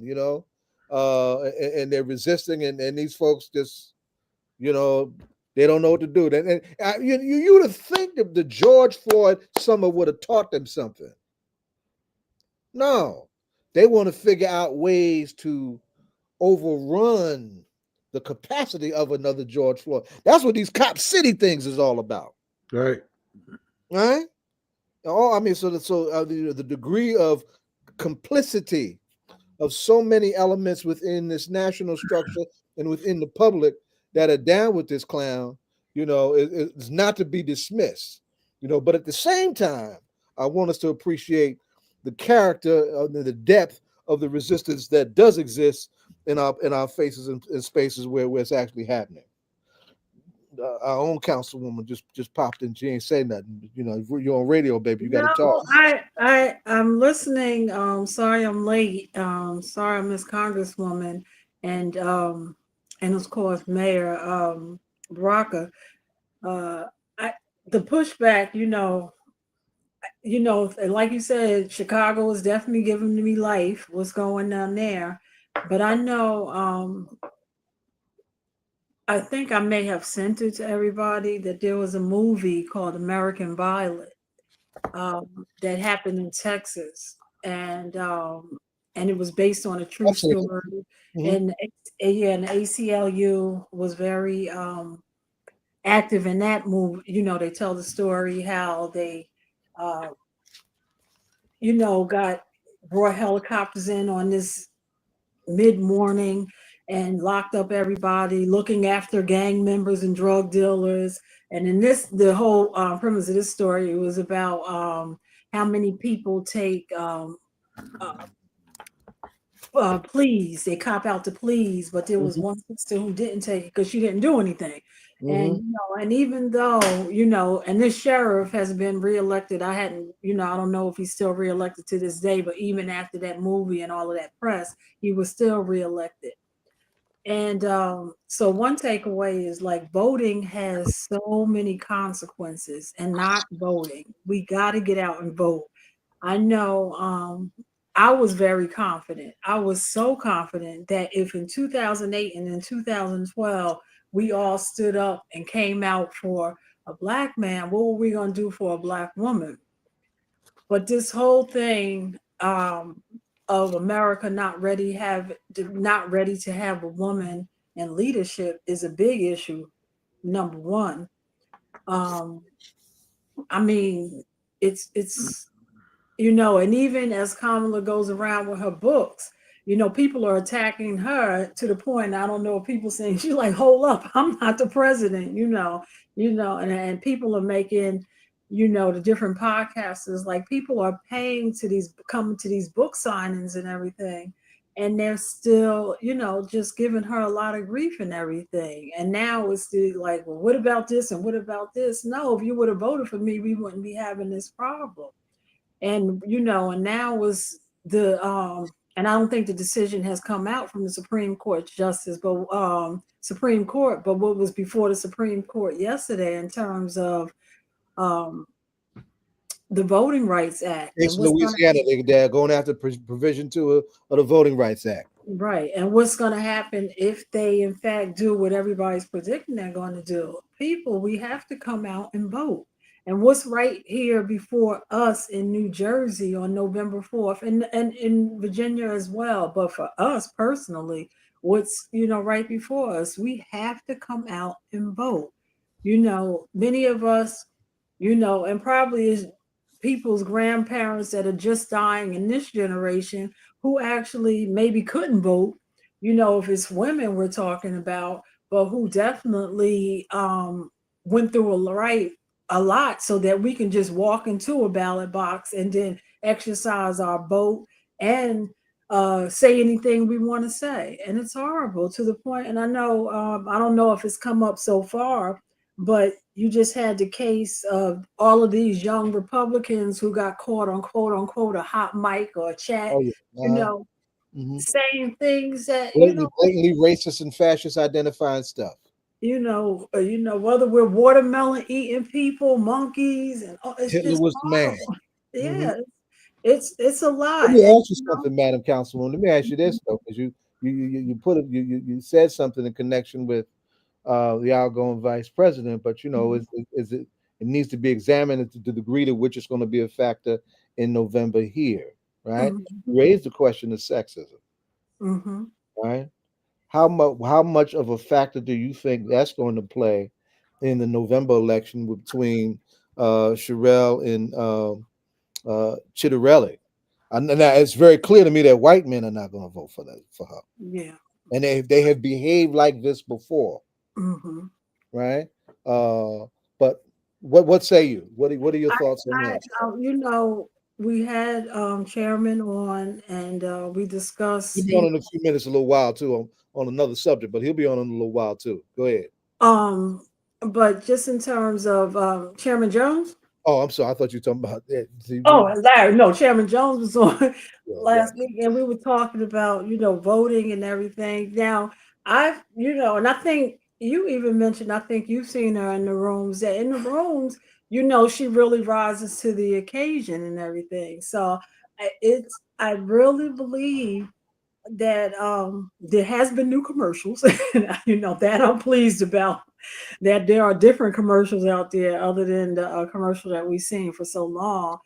But New Jersey has had a woman governor, even though it was a Republican woman governor. But we have had a woman governor, and it was a very challenging time. But I I just think it is going to be a problem. And then there's the problem that people continue to talk about. I was listening to Clay Kane today, and he had Senator Kim on yesterday, and people are concerned. We need to see our candidates out knocking door to door. And for us, and here in Essex County, we are used to our candidates knocking door to door, coming to us and talking to us. But I believe this is a time that people have to know that she is definitely, it's not the lesser of two evils. She's definitely the better choice. And we have to vote. And because we already know what it's going to be like if Chitterelli gets in. It's not going to be in terms of, Trump is going to have all access to New Jersey, and we don't need that, nor do we want that. He is wreaking havoc on these United States. And we need to prepare for the midterms by starting this November and getting out and vote. And we have to vote, vote, vote. And by all means, I think that we have great women in leadership. 8 years ago, we were hoping that we were on the road to Governor Oliver, but God had different plans, and she's resting now in a well-needed rest because she has, Sheila Oliver, I'm speaking of, she had worked a long life in public service. And so now we have to vote for Mikey Sherrill, and we have to get out and vote, and we have to be civically engaged, and we have to come out in numbers. October 20, was the last. If you have not registered to vote, you cannot register anymore. So you can't participate if you're not a registered voter already. If you're a voter, let's say you live in South Jersey, and we're gonna probably have to do a whole segment on that. But let's say you lived in South Jersey, you moved to North Jersey, you're gonna have to do a provisional vote. So I am going to say that I want people to be prepared for whatever pushback they may.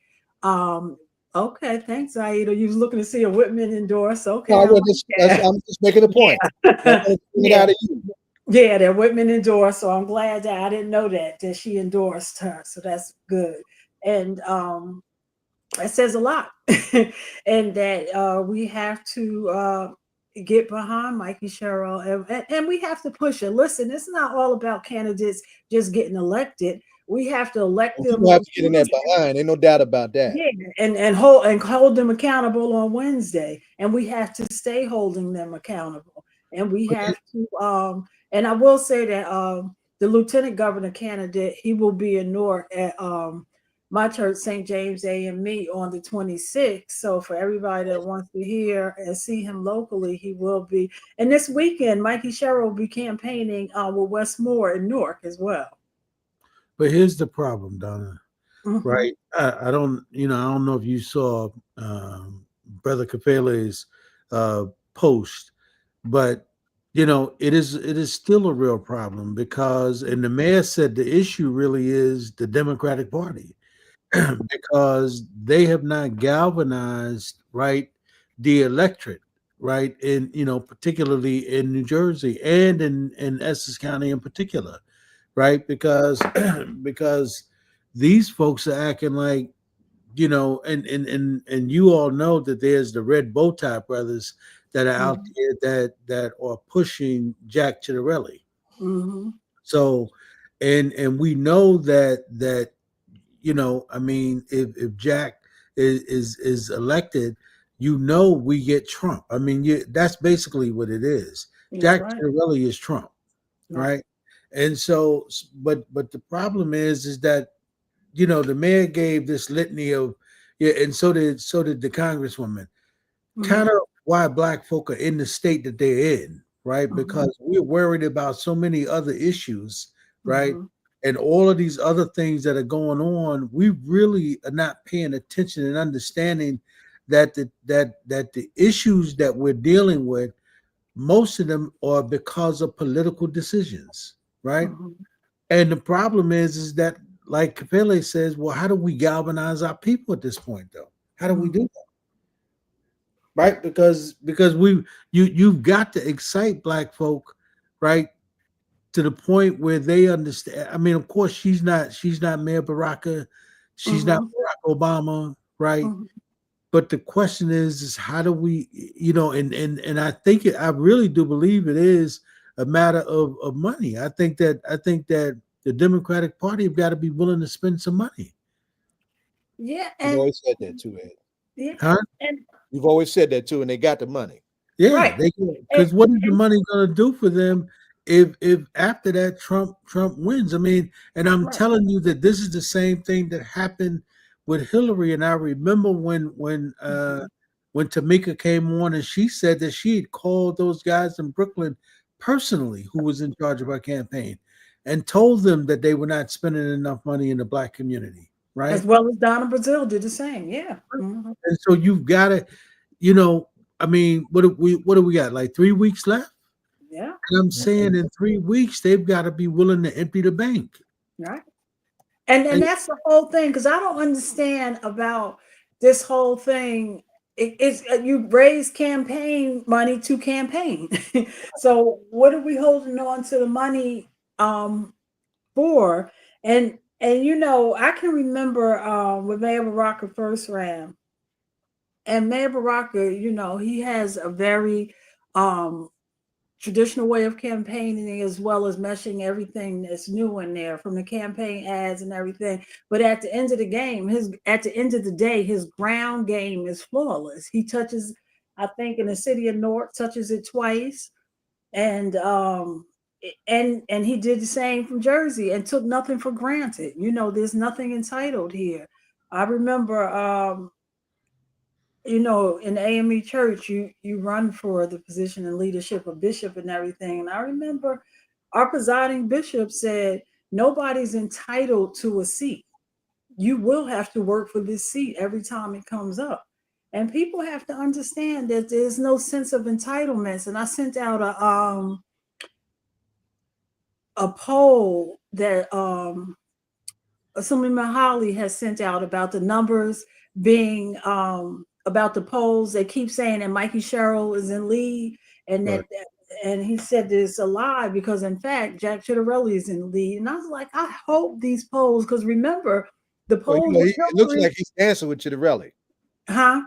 It looks like he's dancing with Chiarelli. That oh yeah, Holly is supporting Chiarelli. He definitely does. He supports Chiarelli. Yes, he does. Yeah, and I hope that I hope that they're not playing with these polls to get people comfortable. And because that's another thing. People will be like, oh, and you'll hear people say, oh, I thought she had it. No, never think nobody had it. Get out there and cast your vote. Period. That's our responsibility. I was talking to a friend today, and I see our guest is here with us, but we're supposed to get out here and vote, on the hills of a Fannie Lou Hamer and people who took those blows so that we could not take any more blows. We have to get out here and vote. I don't think there's an election that I miss. And like I'm focused on election day, like I'm planning to go on a trip. I got to get out and vote. We have to plan this thing, and you have to, prepare for weather, things like that, because your vote is that important. But the problem is, Donna, is that you are a politically astute voter, right? And you're mature. Unfortunately, our folks, are not really that politically conscious. Remember, we've been talking about this as long as we've been on. And that is that, and this is not me saying it. This was said by other professors who teach political science, who said that, Black folks, we have low information when it comes to electoral politics, right? And so that's why we don't really understand the game. But I want to answer a question that was asked about the Red Bow Tie Brothers.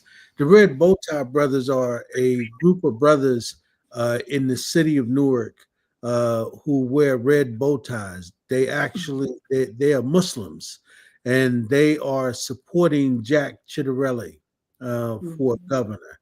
And so they call themselves, or we refer to them as the Red Bow Tie Brothers, because most people would think that they're Muslim they are Muslim, but you would think that they belong to the FOI or the set that follows Minister Louis Farrakhan. And that is not true. So those are the brothers that have given inroad to Jack Ciattarelli all over, particularly in the Essex County, Newark area, Essex County, East Orange, and so forth. So that's who the Red Bow Tie Brothers are. But Britany is here, so if you want to introduce her. Yeah, we've got this is a shift to a different direction. And Britany and Sophia Williams is supposed to join us also. In the previous section, we had Congresswoman LaMonica McIver, who's facing 3 federal charges, which could add up to 17 years in prison. And I had to remind her that I spent all of my adult life trying to get political prisoners out of prison. Right. We've got something coming up tomorrow, and it's an ongoing thing that just grew out of the network of work around political prisoners called Curbfest. Britany, this is a hip hop political talk show. I don't know. Where's Sophia? She hasn't come in yet. She got to jump up in this, right? Curbfest is a concept that comes straight out of Philly, right? Ed, appreciate this. From the porches, the front porches of on the streets of Philly, right? And we hijacked it and made it a place and a tactic to do community-based political education for political prisoners, right? So we have 6 cities around the country now that periodically, in those seasons where weather is permitting, where we do what we call Curbfest. There's certain blocks where we can block out, street corners and whatnot, music, cultural work, and strong political education and support for our political prisoners, right? This coming Saturday, tomorrow, we're doing one way out in Jamaica, Queens, right? The Black Belt of Queens, New York, for our political prisoners. And Britany's done a lot of work on that. Britany, come on in. Can you hear us?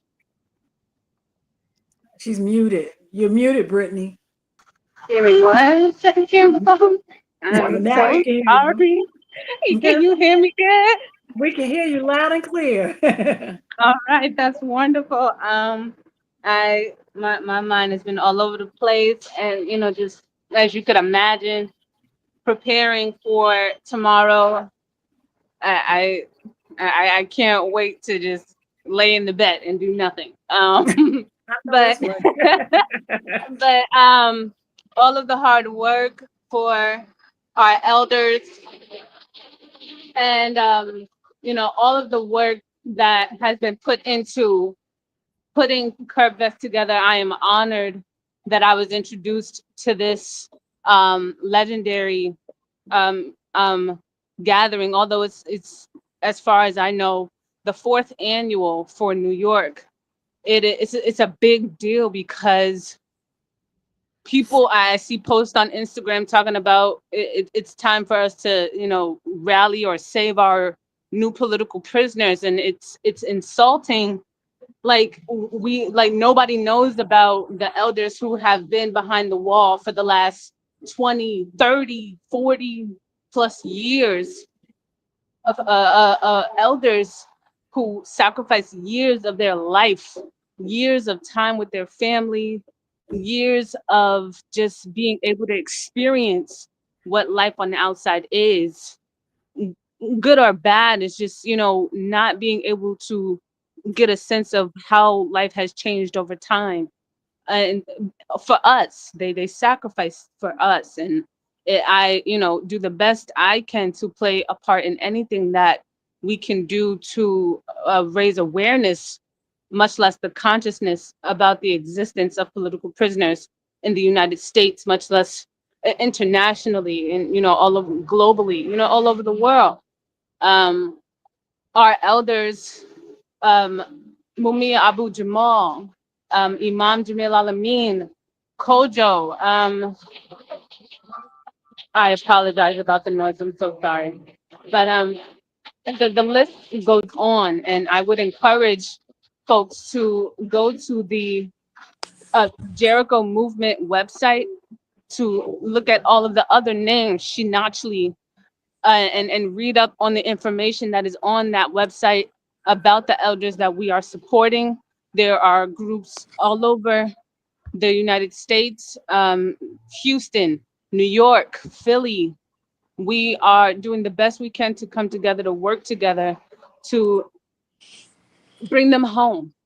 Our elders are in their 70s and deserve to spend whatever time they have left on this planet with their family, with comrades that love them dearly, with comrades that have been visiting and writing and calling the whole time they've been gone. It is important even then to, you know, support any letter writings that are happening. But tomorrow is the day that we get to gather in community in Queens, where a good amount of our elders came from. Asada, um, Baba Sekou, may Allah be pleased with him. Them. We are honored to be able to gather in that space in the community center. We're grateful that they opened their doors to us to have this event, and we're gonna make it happen. We have to make it happen by any means necessary, whatever it's gonna take to bring them home. Uh, Sophia, you there? Yes, yes. Can you hear me? Jump in the conversation. That's right. There you go. All right.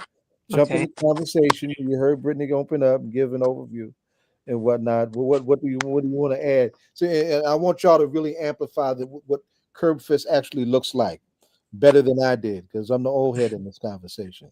Right. Yeah, All young, right. Go ahead.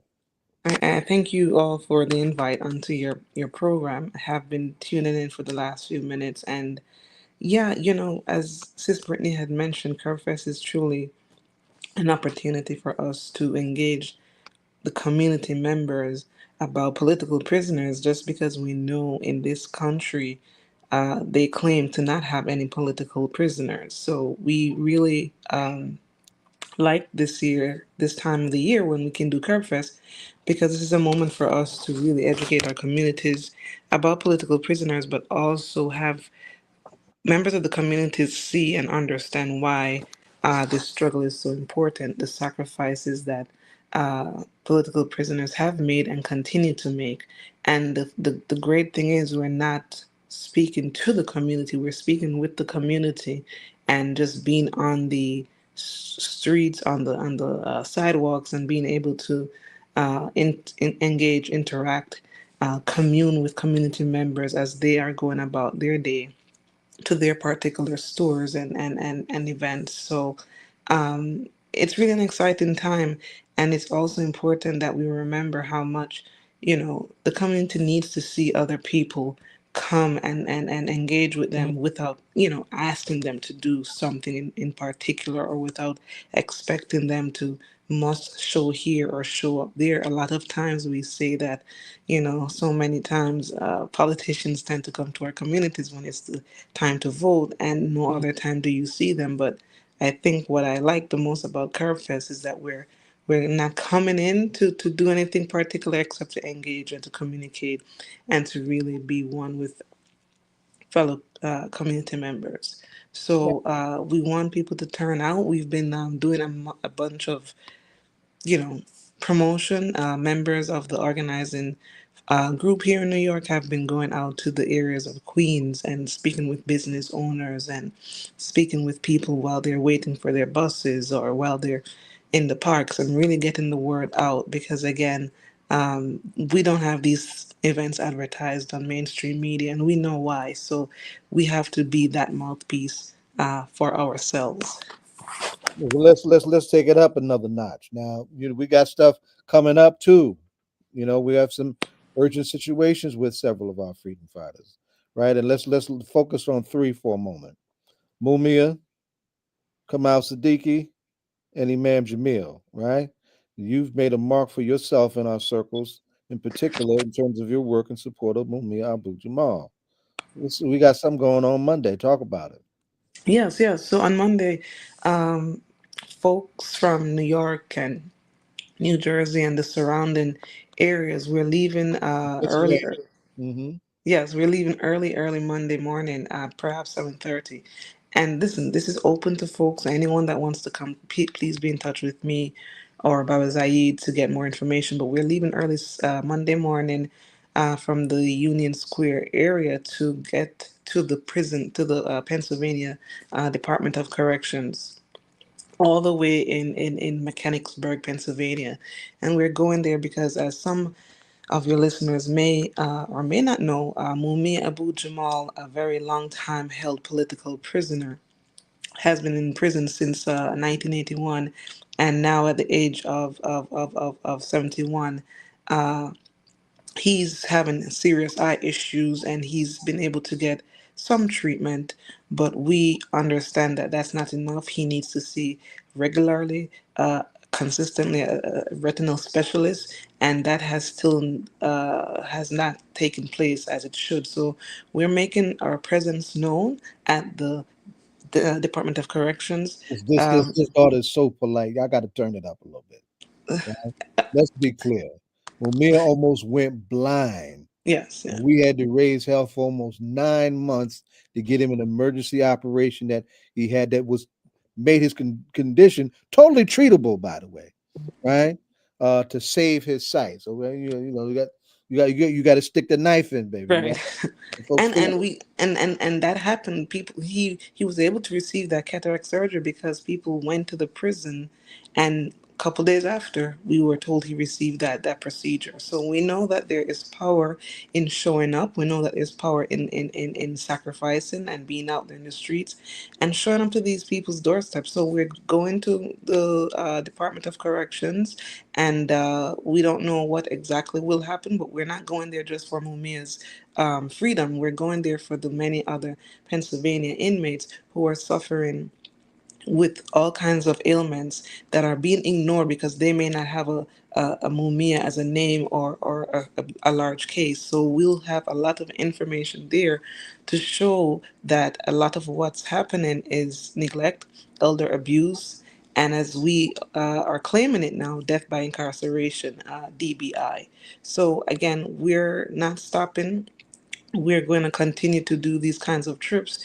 I think you, Baba Zaid, have been on almost the prison trips for the last month or so, going up to SCI Mahanoy for demanding that Mumia be treated. So we know that there's power in gathering like this. And, people, there are people who may not see the bigness behind it, but that's a clear example that Mumia received that eye surgery right after. But he needs to see a retinal specialist because of what they have done over the past few years when he had hepatitis C, and they were just passing it off as nothing and gave him all these kinds of drugs and medications that made his situation dire. It led to him having to have bleeding behind the eyes that have now led to serious eye issues. So we know that these things aren't random. It's not just because of age. It has everything to do with the Department of Corrections negligence and that of their partners. Elder and medical abuse inside America's gulags. That's what Exactly. now. We just lost Asada. I haven't slept in almost 3 weeks until really just last week. It was my own relationship with that incredible warrior woman, whatnot. Most folks do not know and do not realize that her partner, comrade, and former and father of her only child, right, Kamal Siddiqui, was railroaded into prison by the state of Georgia at the behest of the FBI because Kamal would not help them entrap Asada some years Mm. ago. In fact, they even tried to frame him on a sexual assault charge first. Didn't stick because Kamal lives a upright, clean Muslim life in a very seasoned revolutionary life, in a very disciplined way. They couldn't do that, so they dug up an old unsolved case of a police killing in Atlanta, Georgia, and under some bogus circumstances put him before Judge Stephanie Manis, same judge that oversaw the railroading of Imam Jamil El Amin. We'll come to the Imam in a minute, right? And Kamal has been in the Georgia prison system now for over 20 years, and he too has medical issues, and was due for parole consideration when we would lose Asada. I'm sure there's some things you want to say about Kamal and why Kamal should be supported. Yeah, I'm grateful that you brought up Baba Kamal's name because again, you know, our political prisoners are not known, and Baba Kamal has a case in which he needs to be freed, as you articulated. We've spent the entire month of July waiting and hoping to hear of some kind of parole news when they told his family, told the supporters, we've known that there's a parole hearing, but unfortunately nothing has come down. So we're here still waiting. Kamal is a father, he's a grandfather. Kamal, from what I understand, is just a lover of old school music and just has such a. I mean, the music I heard that he likes are the same ones I like, and when you think about it, uh, these are people that are like in your living room. They're your uncles, they're your mentors, they're your teachers, and also Kamal is in his 70s. I believe he's turning 72 next year, In February. February. In February, Right. that's right. So, an elder who needs to come home, an elder who has had his fair share of health issues that the so-called hospital prison, has created, and here we are still waiting for his release and not having any kind of information yet from the parole board. So we continue the fight for him, but we're also recognizing that. We need to bring in a deeper sense of faith and belief. So we've been doing a number of vigils on Zoom for his release, and that has been really great because we've had different people come on and even say poetry or just offer some form of faith message that can really center us much differently. So we continue to organize around Kamal's freedom. I have to say this also, and this is my first time saying this publicly, but on the weekend of November 15th, there will be a memorial event here in New Jersey, here in Newark, New Jersey, at Express Newark, for y'all will call her Mama Sada because she's older than y'all, like she's elder to y'all like that. In Newark, and I told him that cannot happen without 10 toes down solidarity with the Cuban Revolution and 10 toes down solidarity with Kamal Siddiqui. So I want folks to look forward to that. I'm just a hold a date. No flyer and then details worked out yet. We just have the venue and the date, but hold November 15th. Those of you on the Jersey side of this conversation tonight, pay attention to that. We're looking forward to a powerful treatment and honoring of our new ancestor. I've mentioned Imam Jamil. I was in a conversation today with one of his comrades from SNCC, Joyce Ladner, all right, who was down in the battleground of Mississippi over the ballot, Donna, right? Over the ballot back in the 60s. And I had to let her know because the great Ella Baker was her mentor. Ella Baker was one of the godmothers of the so-called civil rights movement. And my daughter is a great niece of Miss Baker, 5 generations in a day. And so we went into this conversation, and I had to tell her about my relationship with Kwame and Mukasa Ricks, Kwame's right hand man, and Sam Anderson and the warriors that I know from SNCC who were still alive, and the fact that we were working tooth and nail to get her comrade Imam Jamil, the last chairperson of the Student Nonviolent Coordinating Committee. That was his point of pivot in the Black Liberation Movement when he was then well known as H. Rap Brown, right? He is now terminally ill, and he is fighting not just to be released medically, but he absolutely wants to clear his name. And this is a tough fight. Only 2 political prisoners in our line of march have been able to come out with their names cleared. And that's Deruba Ben Wad and Geronimo Pratt. Everybody else had to do their time, right? So we're in a very perilous situation about Imam Jamil. Either one of you can say, please say something about Imam Jamil and why his case is so important.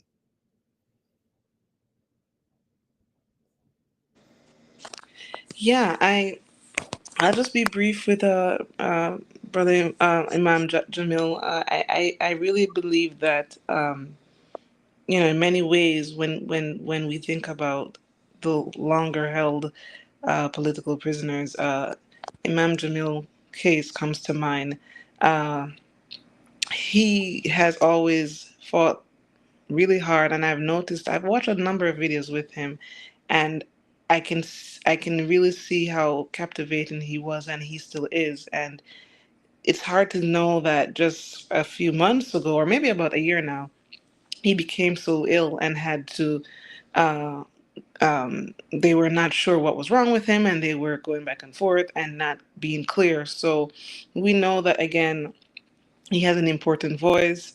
He was H. Rap Brown before, and that's really where it began for him and continued for him with his revolutionary talks and actions. And as an elder who is much older than Kamau or Mumia, he needs to be freed. And I know people may not He's know 82 his now. name as much as they know the others, but Imam needs to come home, and we're working towards that. I'm sure that his family continues to push towards that and even get more of a media attention behind it, because we know sometimes once things are quiet, the system thinks it can do what it wants to do, but when there's some form of media attention on these matters, then things begin to change. So we continue to shout free Imam, and welcoming him home at some point very soon.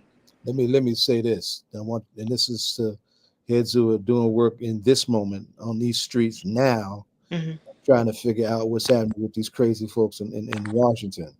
First, Imam Jamil, when he was H. Rap Brown, was so feared and maligned that the last of the Civil Rights Act was called the H. Rap Brown Act of 1968. And what happened in 1968? Dr. King was assassinated, and black youth said to hell with nonviolence and burnt this country down. Straight up, right? In response to that comes the H. Rap Brown Act, which says that someone goes across state lines fomenting riots, they can be federally charged, right? So what's happening today in these days? Your Congress and your president are talking about weaponizing the IRS, all these organizations receiving 501c3 kind of money, right? And if are you Antifa, or is your dissent fit for the domestic terrorist list that's in this new domestic terrorism memorandum that Trump put out, right? Are you going to be charged criminally because you're using monies to foment terrorism or whatnot? I understand the day and time that you're in and how these things come around in full circle, right? There's no time to be passive, no time to be silent, no time to sit things out. All of our freedoms are at stake, right? So as we wind down, I just wanted to put a pin in that. Britany, Sophia, if you have any parting thoughts and takeaways, let us have them. And then Donna is going to ask you our ritual question. I don't know if Sis Britany is still able to hear us or on, but I'll just go ahead in the I'm here. meantime. Okay, well, I'll just end here. Just free them all, free them all, free all our political prisoners. It's important that we really educate our communities about political prisoners.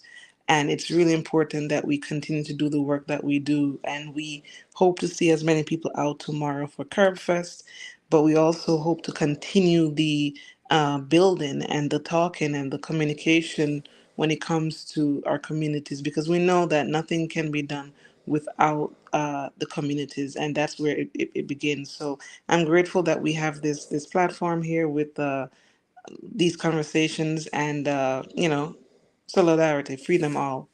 Mm-hmm. Brittany, what are your parting thoughts? Again, I apologize if y'all hear the noise in my background. I'm still outside.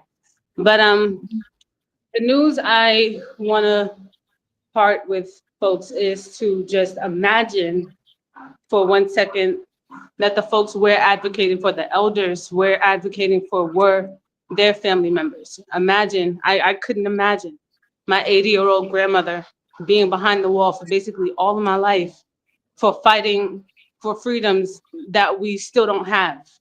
And it's very sad that the people working in the death camps right next to our elders don't have enough of a heart to imagine the same thing, and to really sit with the reality that they are participating in this death by incarceration to elders that did nothing to them, but did everything for them to try to liberate them.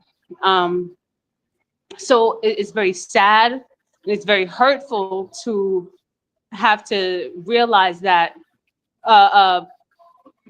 Mumia could have been moving out here in the world like Gerald Horne, writing 40 books plus, being on the radio, sharing beautiful messages and standing up for people. Imam Jamil could have continued doing the work that he was doing in Atlanta and building with his comrades and fellow Muslim brothers. Kamal could have been a father, a grandfather, and just living a regular, everyday life. And the state took away their freedom to do worse crimes, not to only commit crimes. Like our elders didn't even commit crimes. The state is committing crimes right in front of our face every single day. So wanting to sit with that, to kind of maybe on a little bit make people a little angry at the fact that our elders are suffering for literally no reason, while we get to, or have to sit with and deal with the government playing in our faces, and we can't technically do anything about it unless we come together to free them, to free us. If none of us are free, if we can't get them out, then we won't ever free ourselves from the clutches of this demon of a government. So a united front is extremely important now more than ever. Free them all, free the land, and we got to work on decolonization, because the smartest thing they ever did was kidnap our ancestors from Africa. Everything else we did, and they do the best they can to steal our culture. I'll peace with that. Well, thank you, Brittany and Safi. And please know that this is a place that you don't have to wait for us to call. If there's something that we need to be get out in the airwaves, and please consider this platform a home. Just so you know, get a text to Zaid, and so we can get you on a Friday night so that we can continue to amplify. Before you go, and we have a question that we ask everybody. This is a hip hop political show. So when you're preparing, doing that work, as for tomorrow that you're doing, and it looks like the sun will be shining out for you guys, what hip hop individual or group do you listen to keep you inspired to do the work that you do? I think I'm into some Bone Thugs and Harmony right about now. Bone Thugs and Harmony. Yeah. Okay, that's my beef. All right. That's the vibes. Bone Thugs and Harmony. All right. Vibes. And okay, I like that. Brittany? She's still muted. Yeah, you're muted. If you're talking, we can't hear you, Britt. No, we might allow we to lose her. Okay. We're going to say Bob Marley and the Wailers for Brittany. Okay, we're going to give you. Oh, yeah. We lost her. Yeah, we lost her in an elevator. Yeah, don't worry about it. Don't worry about it. Who you want to say, Larry? I'm here, comrade. Okay. I'm sorry.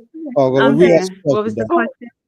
What hip hop artist or individual do you listen to when you're doing that work to keep you inspired?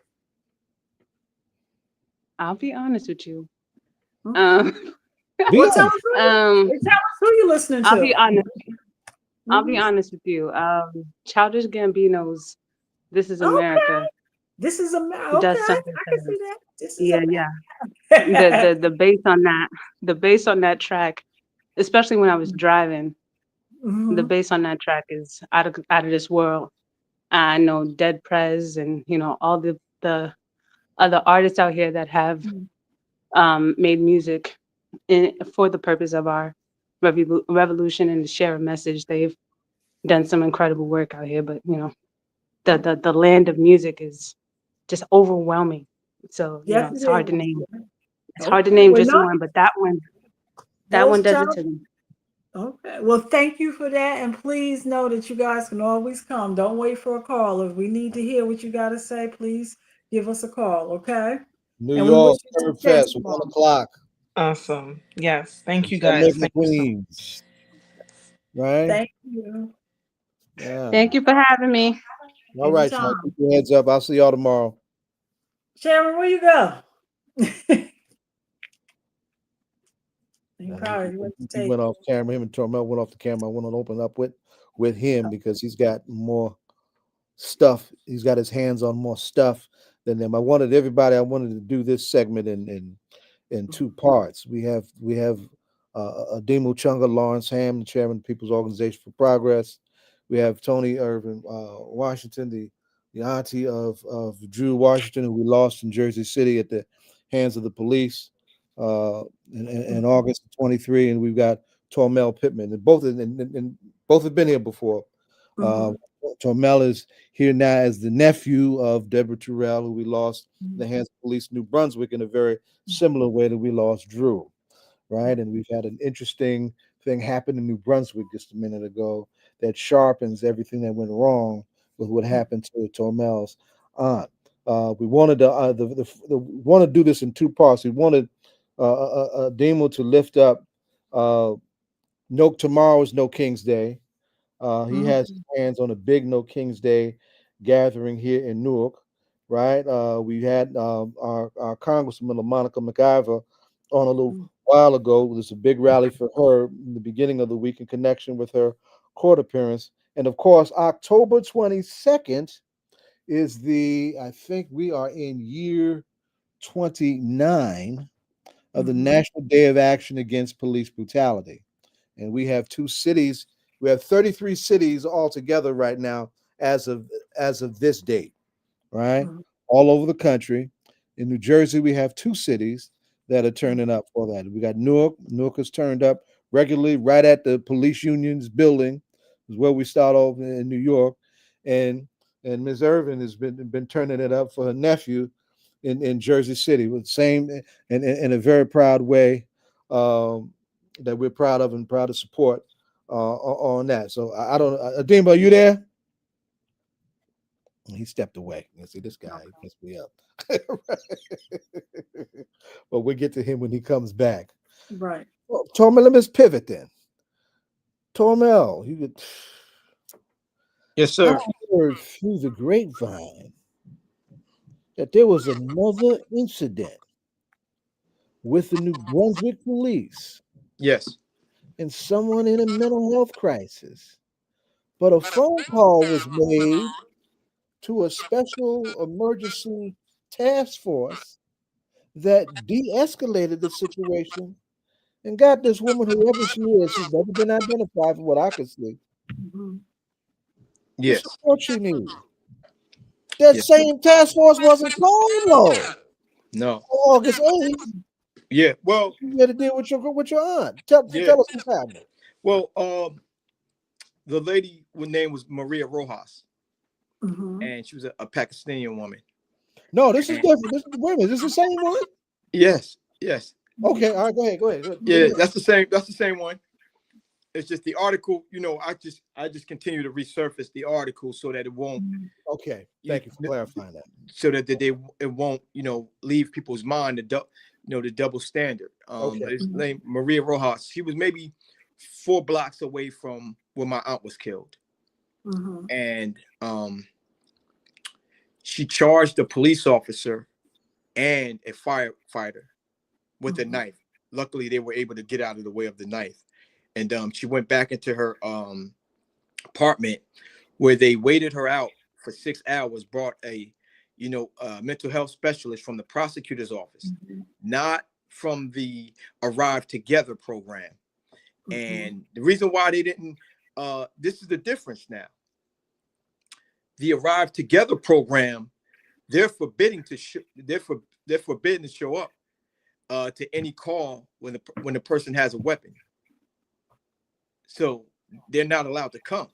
So what they did in this instance was they contacted someone from the prosecutor's office. So she still got assistance, and they were able to talk her down after 6 hours.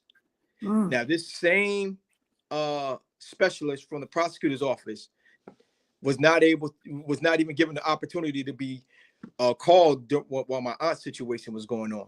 Now, this happened with Maria Rojas. It happened prior to my aunt. They were 3.5 weeks apart. And so 3.5 weeks apart, and some of the same officers who were on Maria Rojas's call was on the same call with my aunt. So they had another option outside of the Arrive Together program that they utilized with Miss Rojas, but elected not to use that option with my aunt Deborah Terrell, because the first thing they'll say is, okay, well, the Arrive Together program, she had a knife, so they weren't going to come. Okay, but what about this, special prosecutor's person that you got that worked for the prosecutor's office? Why was she called in that instance? And, my aunt wasn't given that liberty. So, we just want to keep reiterating to people that the double standard is there. We're asking about training, and we're asking about cops getting, more knowledgeable mental health calls. But even if they're aware, they're still going to do the same thing. It's about targeting Blacks. It's about killing us. And it's not going to change. And they'll use anybody to do it, Black, white, or Latinos, and Asians. Yeah, this is a squad of Black and brown police officers who took your aunt from us. Black, brown, and Asian. Remember, there was an Asian officer there too. Mhm. So, you know, ironically, the only person that wasn't on that call was a white police officer. You know, can't make this up. Can't make this up. And you know, and I mean, I never even heard of this particular entity. You know, so I'm glad you recirculated that article. I had never even heard of that particular entity, and it's why do we not know about their existence? and they went to they took extreme measures in trying to keep her alive. Like they, you know, they bust her windows, sent the camera through there so they could see inside what she's doing, and still, you know, elected to communicate with her. With my aunt, there was no, you know, with my aunt, the minute she opened the door long enough for them to hit her with the tear gas, they did so. Why can't you throw like a smoke bomb in there and smoke her out? No, you didn't take any measures of attack when it came to dealing with my aunt. So, you know, just how the whole situations were handled was just, was just extremely disturbing to the family, and to know that there's a double standard that took place 3.5 weeks prior adds insult to injury. And you know, as always, we're terribly sorry about this happening to you and your family, son. I will not accept an apology from you, Baba Zayed. I'm sorry. Yeah. You didn't do anything. You know, you I didn't. understand what you're saying, but you know, refuse to accept an apology oh from my you. God. Yeah, of course, the ones that should be apologizing ain't nowhere to be found or heard. Yeah. Let's get them. You're not gonna, you're not gonna apologize for them. You know, you've been doing the work. You, Larry, everybody on this panel has been doing God's work. So I refuse for you to apologize on their behalf. Well, let me introduce you to somebody, because I've been talking you up, right? Right. Let me introduce you to somebody who also has become an incredible voice in her community on this very same issue over her nephew. And she's literally wearing her nephew on her t-shirt. And that's Toni Irving. Toni, this is the young man I was telling you about, Toni. Oh, hello. We shut down 18 with this young man. Right? Oh, okay. I'm sorry for your loss. Thank you. Same here. I'm sorry for your loss as well. Yeah. Well, Toni, tell us what you got planned for the National Day of Action Against Police Brutality. Well, we're going to, ever since Drew was murdered, we have been joining in with the Fists Across America here in Jersey City. Jersey City really had no real action against these injustices before. So Drew is kind of waking up our city. We're going to be marching from our public safety headquarters in Jersey City to the West District. That was the police department that responded to Drew's house, to his apartment. And then we're ending at City Hall down the street, because we do have a City Hall meeting, the council meeting that evening on Wednesday evening. So we're going to end there. Just getting the people out. I'm asking organizations to come out and just come and stand with us in solidarity against police brutality, and try to encourage their participation. Because now, when we're looking at all the things that are happening, the climate and the culture of policing in our communities is horrible. And now this onset with the National Guards is so scary that I think people need to start waking up and understanding what's happening. And I just try to keep the awareness alive, and just letting people know that, you know, you do have rights, and people don't have the right to just push you around, whether they have a uniform on, because it's, like you said, it's protect and serve. And even when you just spoke about the AG's office having someone to come, we didn't have anyone to come for Drew. They were at Drew's house only maybe 30 minutes before they went in shooting. They didn't even try to talk to him. They went in and they shot him. They weren't even there for 30 minutes. And just to hear how they stayed 6 hours for someone else is just so disheartening, you know, because Drew didn't get that kind of an opportunity. And we just called for a wellness check, or just to see how he was doing. And both cases mirror what we had in Sussex and Newton when Major Julia Dale was killed. This is a lifelong decorated vet, recently retired. Several months before his crisis, there was a white vet with a gun who fired on the police, and they used all of the protocols that they have, right, to de-escalate that and take that man into custody alive without firing a shot. But when it comes to our folks, when it comes to our Deborah Terrells and our Drew Washingtons and our Major Julia Dales III and our Najee Seabrooks, we don't get that same consideration. So I'm glad to see that y'all gonna turn up on the 22nd for the National Action Against Police Brutality.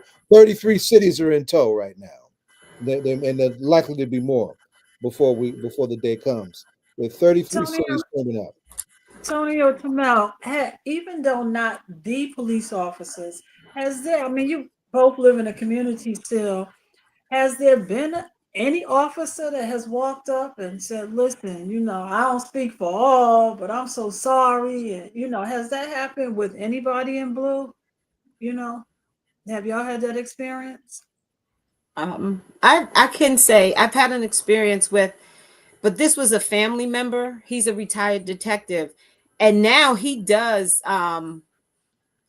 training of the police officers. And he told me, and he says every time I'm there in Newark, because he's from Jersey City, but they're offering this training in Newark, and he said every time I talk to officers about how they show up, he says I mention Drew now, and he says I always mention Drew, and he said I just wanted to let you know that when I'm training these young men, and it's a Black officer, and he said, but I do mention Drew in the training and talk about the families.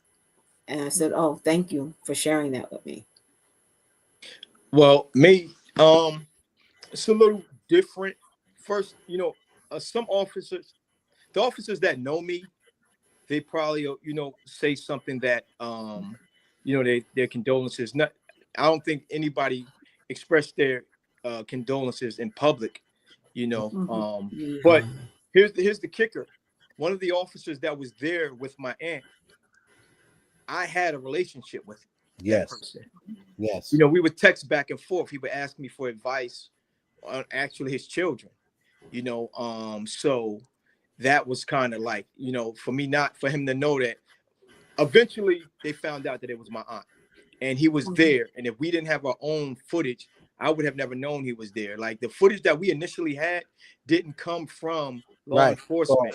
It was from cell phone footage. So we were always a step ahead of him. Fortunately, we were always a step ahead of him with putting audio and video out.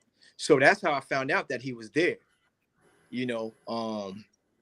And you know, outside of that, there's been no public, you know, law enforcement expressing their concern. Like she said, you know, he said he'll mention it, but I'm sure nobody in law enforcement is, you know, expressing their condolences in public. So when you pull me to the side, it don't even count to me personally. I don't even, you know, it goes in one ear and out the other. Yo, bro, I'm not go public saying that. Then that's what we need, you know.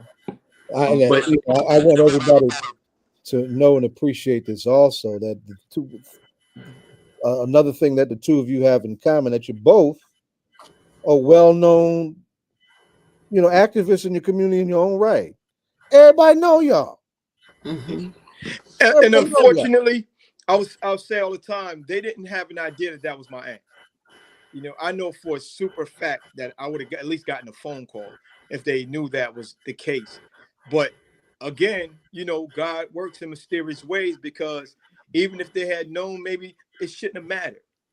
It shouldn't. I don't take privilege. No respect, you know? That's scripture. No respect if you to don't person. respect the least of my people, then you don't respect me. So that doesn't matter. But I do know that I would have gotten a phone call. We shared the same last name.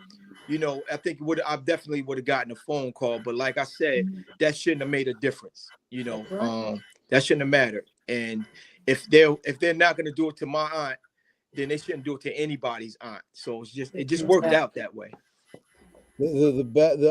Coming just to emphasize the point and intent of Donna's question is this. You know, Dr. King said there's always a time to do. Now there's always the time to do right, right? And the gesture of acknowledgement. See, Minister Farrakhan taught us about the process of atonement. Starts with acknowledgement, right?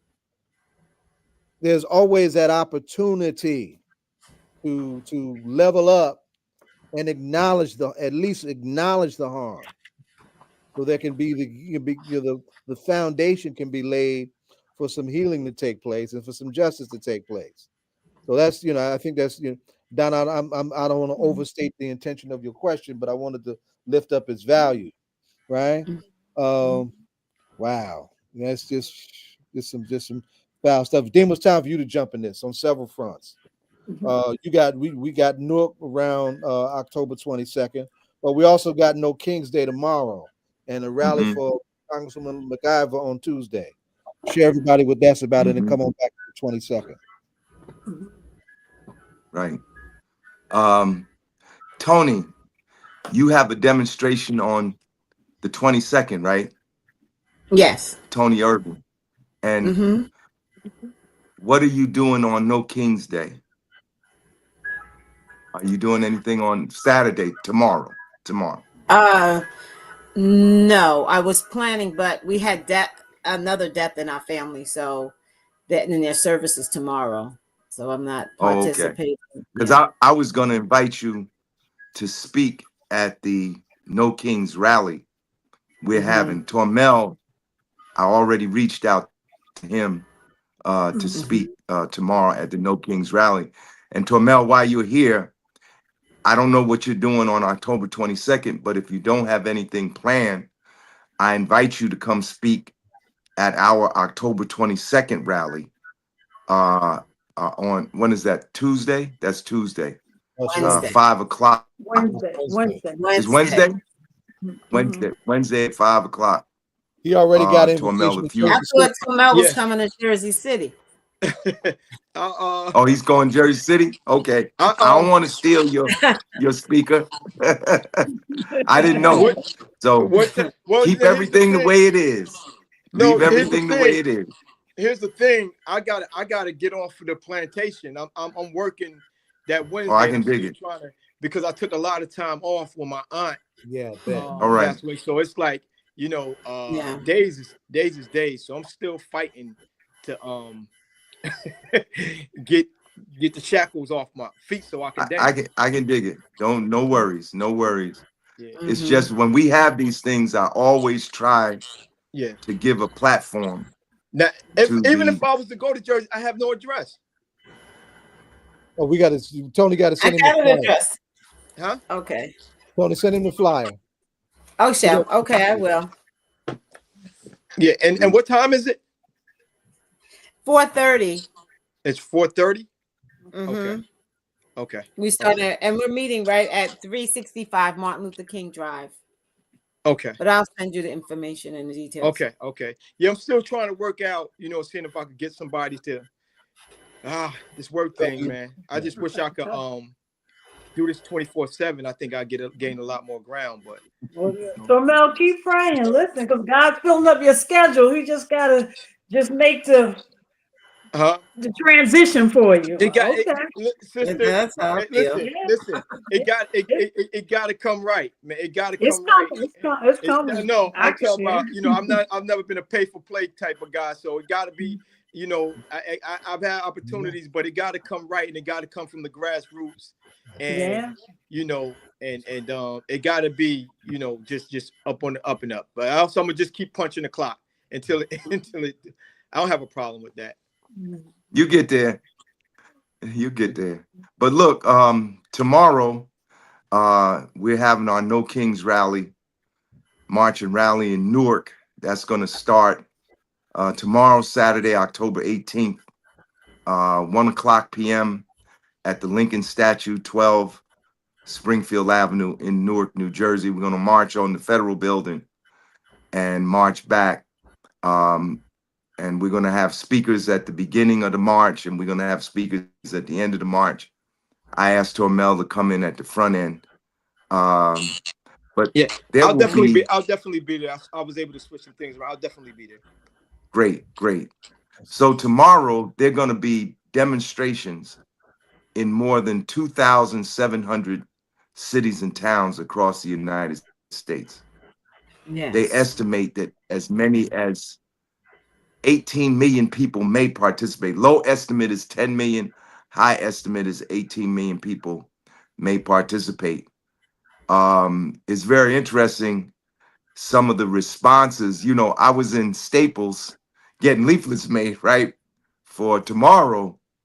And the guy who I didn't know, who was behind the counter, Yeah, they the got guy some that was brothers. waiting on me. Mm-hmm. No, he's a white guy. Oh, okay. Well, He I go to one in he Bloomfield. I go to he the one in he West Orange. Yeah. Go ahead. he, I'm sorry. he whispered to me. He said, "Be careful out there, because they're gonna have the National Guard out there. They might shoot people." Trump is really striking fear in a lot of people, and they want the fear to paralyze us. Now, we got to be smart. We're not trying to get nobody hurt. We got to put safety protocols in place, but we're going to fight fascism. We have to fight fascism. We have no choice. It's impacting our daily lives. It's not something abstract. It's not 3,000 miles away. Trump is doing everything he can. This is not just about his personal struggle for power. It's that he's trying to inflict pain on Black people. I mean, in less than 90 days, 320,000 Black people lost their jobs in the federal government. And most of them were women That's right. that lost their job. 320,000 people in less than 90 days. This was all in the last quarter. That's Newark, New Jersey. That's the size of Newark, New Jersey. That's right. 400 colleges have eliminated their diversity, equity, and inclusion programs. This means that fewer Black students are going to be able to get into those colleges. And those that haven't eliminated them, they paring them back. There are very few colleges that are actually taking a stand against the federal government, in part because some of them can't afford to. I mean, literally, they don't have the money. Harvard could fight back. Harvard got the biggest endowment of any university in the United States. They can hire the best lawyers and go toe-to-toe with Trump's people before the Supreme Court. These little colleges, these HBCUs and others, they don't have that kind of money to fight back like that. Right. So, and especially on the issue of police brutality. Like, we've been fighting police brutality for over 50 years. Now, police brutality is the policy of the United States government. We went from fighting police brutality. Now we're fighting a police state. I heard Zaid say something early on the program. It wasn't no joke.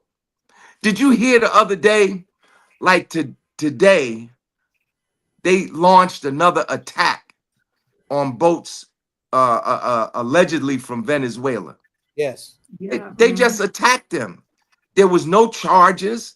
There was no proof that these people were drug traders or whatever they call them.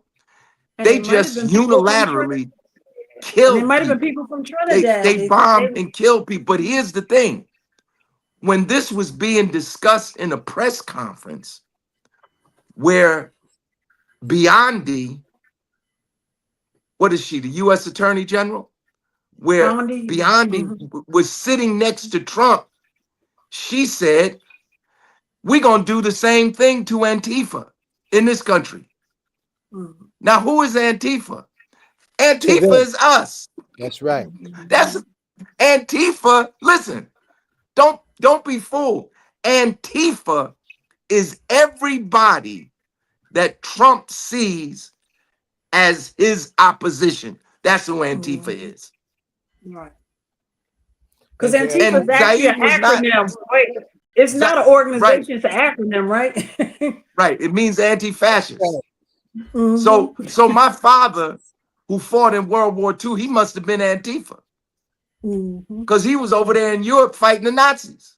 So did mine. My father, Lawrence Ham Sr., he must have been Antifa. He buried in the veterans section of Glendale Cemetery in Bloomfield, New Jersey, 3 rows away from my grandfather, who also fought the Germans. My grandfather was in France, fight when the Germans occupied France. You know, so they also said that they're going to go after quote unquote leftist organizations. Who are the leftist organizations? Anybody out here protesting. Mm-hmm. So they could pull the files. They could pull the tax file. In fact, just this week, Trump said he's going to set up a special unit of IRS to investigate and quote unquote radical organizations. And radical organizations.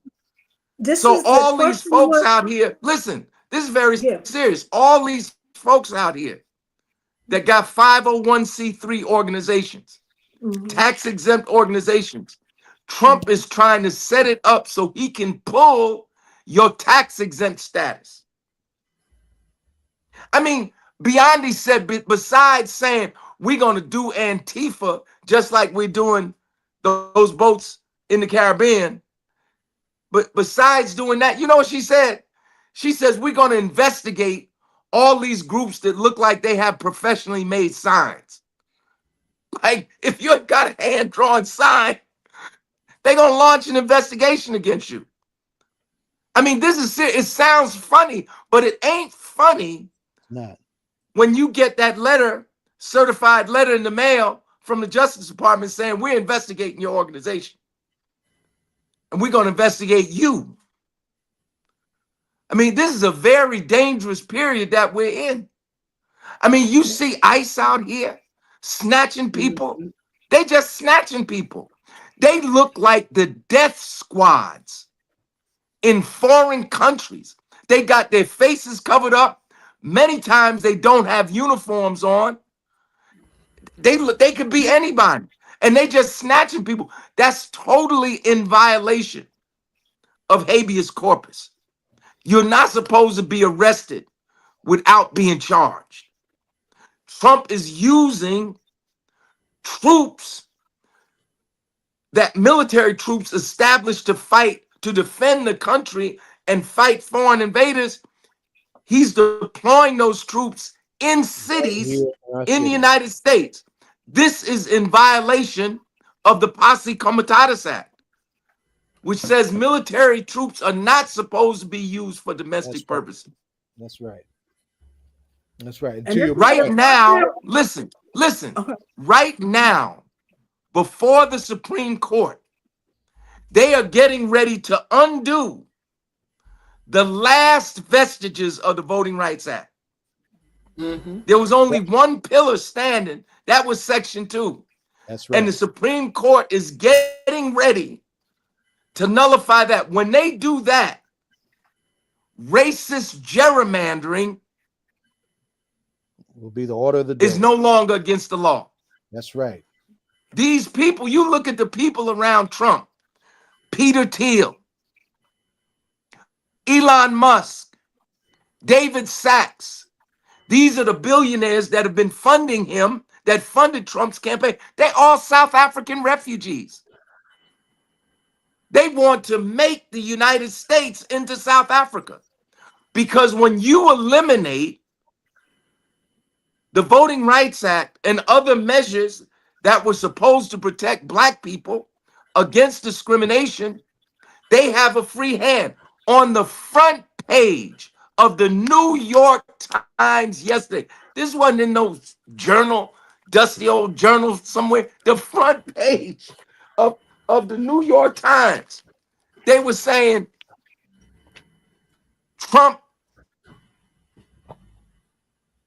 to give privilege to white refugees. I mean, this thing is like 1945 out here right now.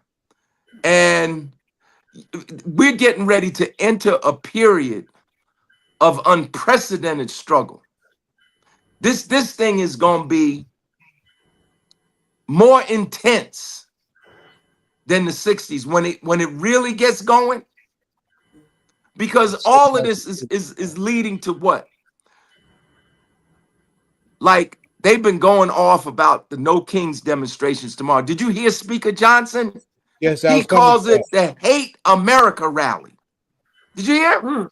Yes, he did. This is a quote. He called No Kings protest tomorrow Y'all can look at the it on Hate Democracy America Now! On rally. YouTube. That's right. And what they want to do is provoke some kind of confrontation tomorrow so that Trump can invoke the Insurrection Act. And once he declares the Insurrection Act, he can establish martial law. And once he establishes martial law, it's over. It's not over, but his goal is complete. Because under martial law, the president has dictatorial powers. He can unilaterally. I heard Zaid say something. Did you say something earlier about curfews? Somebody was on here talking about curfews. When the guard occupied my community where I lived on 12th Street in 1967, we had a curfew. And under military law, if you outside during the curfew, you can be shot. There's no investigation or nothing. It's a curfew. Nobody's supposed to be on the street. You're on the street, you're gonna be shot. I mean, this is what we're heading toward. Two things. I know a couple of weeks ago they asked a question about, is this coming back of COINTELPRO? That was one question. This is worse than COINTELPRO. COINTELPRO was just about surveillance. This is about repression. This is about repression. This is about controlling you. You can't say this. You can't do that. You can't be here. You can't be there. You can't vote. No. Remember after 9/11, there was supposed to be a mayoral election in New York City. When in the immediate aftermath of 9/11, they canceled the New York City election. Was that when Bloomberg got the third term? No. No, that was that. Bloomberg got the third term later on. They changed the chart. Giuliani. It was Giuliani. Right. That was Giuliani. And they postponed the election until 26. This is what Trump wants to do. He wants to declare martial law. And people think this is like, oh, this is crazy. I remember when we were telling people 8 years ago, in 2015, that a real fascist movement was emerging in the country. People looked at me like I was crazy. I had to argue with people on the show that I do on Saturday. They're like, oh, you dumb, you dumb. You just another leftist, another Marxist crazy person. And then what happened? January 6th. That was an open attempt to seize power by force. And the amazing part about it is everybody's cool now. Like January 6th, it wasn't no big deal. It was a big deal. Yeah, it was like it was a tour. They arrested more people in connection with January 6th than any other case since the Justice Department was created after the Civil War. That's when the Justice Department, and you know why the Justice Department was created? It was created to protect Black people's newly won rights. That's why the Justice Department was created. They arrested almost 1,500 people, convicted 1,100 of them. Trump is elected, and he pardons all of them, and nobody says nothing. And they're working in these ICE rigs. A lot of them are working. Yeah, they all got jobs. They, as far as they're concerned, they're heroes. But this is why we got to organize. This is why these fights around police brutality, around voting rights, around economic justice, all these fights become really important now. Well, Chairman, for tomorrow, what do you want to say to people when they're out there? Don't be so provoked that you give them, when we're out here protesting tomorrow, what is it that people need to know? They just need to follow the guidance that's given by the marshals. We're going to have marshals in the protest tomorrow. We've never had a problem with folks at our protests. I mean, when we had the big George Floyd march, there was some people that broke off and they went on their own to another place and did some stuff. But, that's their thing. We all adults in here. They try to do that stuff too by the people. Right. Our people protect them. Right. So everybody just be cool. I'm not going to be out there trying to tell, don't do this and don't do that. Just tell people, please cooperate with the marshals. We want to keep everybody safe. And we don't want anybody to get locked up because we ain't got no bail money. I ain't got no bail money tonight. So if you coming down here to get locked up, you better bring your bail money. And that's real talk. I've been locked up several times. And I was lucky enough to have some bail money. I had to send somebody. I get one phone call, right? I had to give somebody my PIN number and everything. You hear me, Tony? I had to give somebody my PIN number to my checking account to go get the bail money and get me out of jail. I've been locked up in Bloomfield. I've been locked up in Irvington. I've been locked up in Newark. And it ain't fun. I don't advocate getting locked up unless you have no other choice. It ain't fun.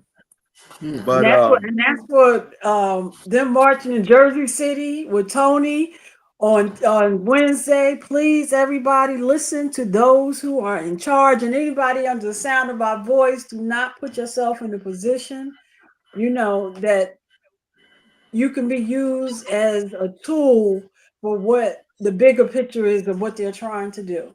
Please. Right. But Tormel and Tony are two of the most experienced organizers I know. Tormel took us through the 7 levels of hell in the storm, in the thunder, and the lightning. and we came out the other side.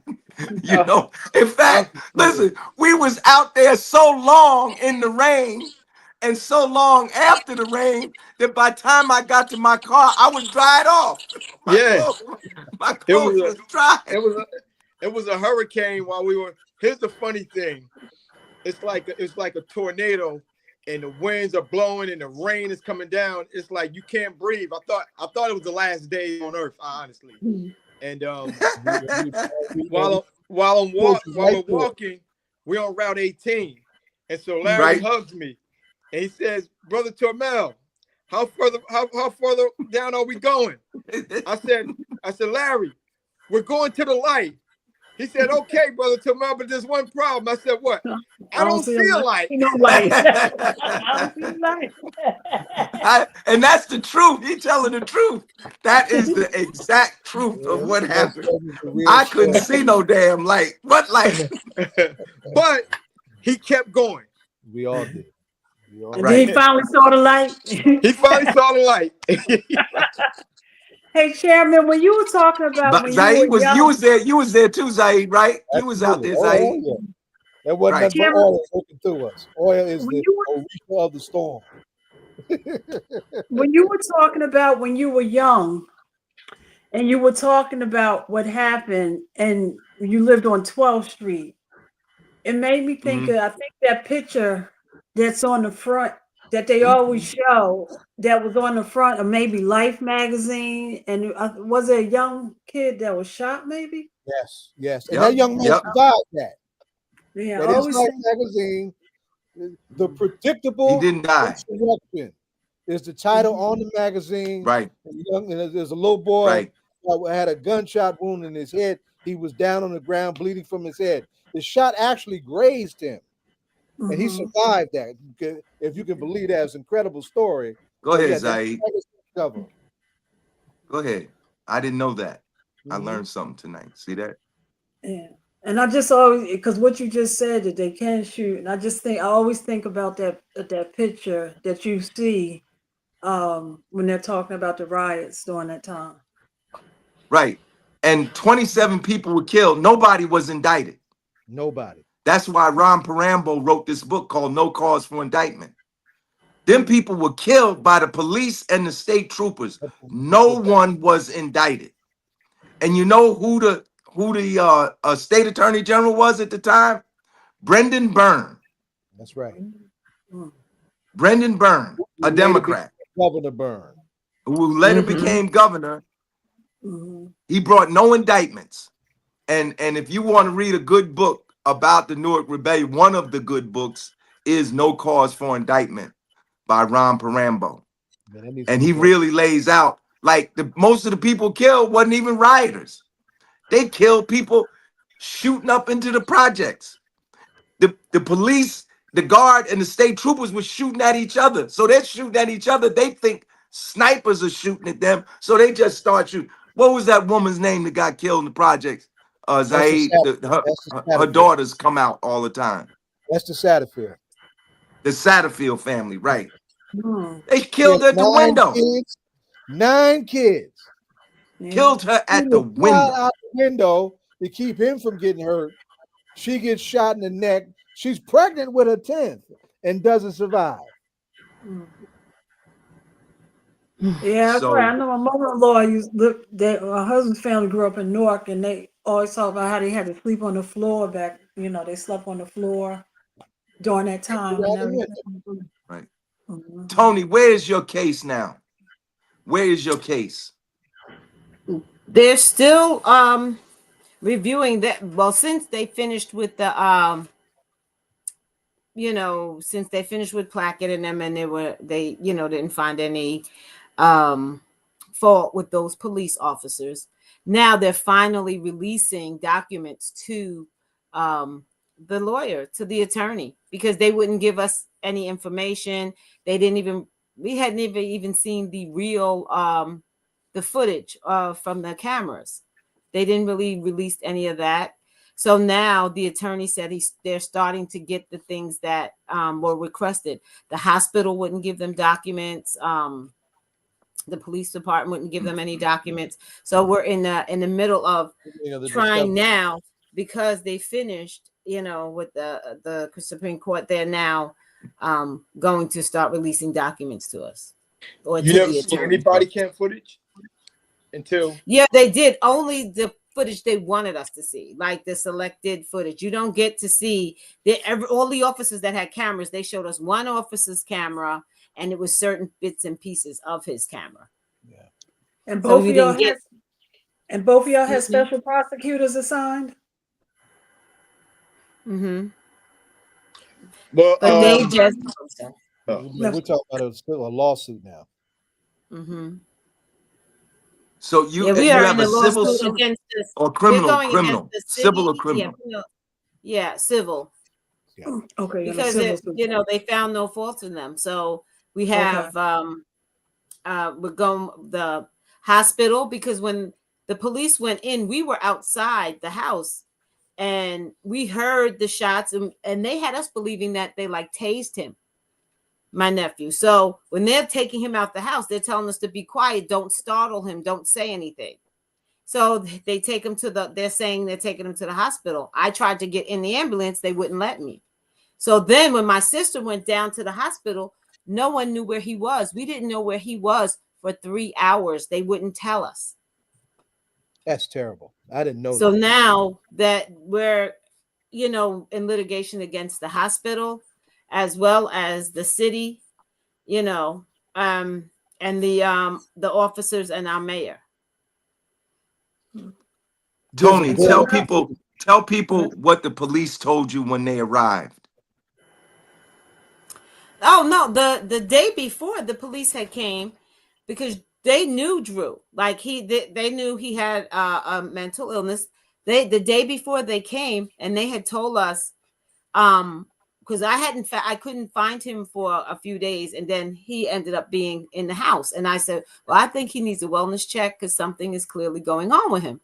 And the officer said to me just the day before, oh, he seems more agitated that we're here, because there was 2 other officers there, that we're here, so we're going to leave him alone. But if you need us, we'll come back tomorrow. I said, no, he needs to go. While we're here, we want to make sure that, he can get some kind of assistance, because I know that he's, not in balance. They said, well, he seems more unstable or upset or agitated because we're here.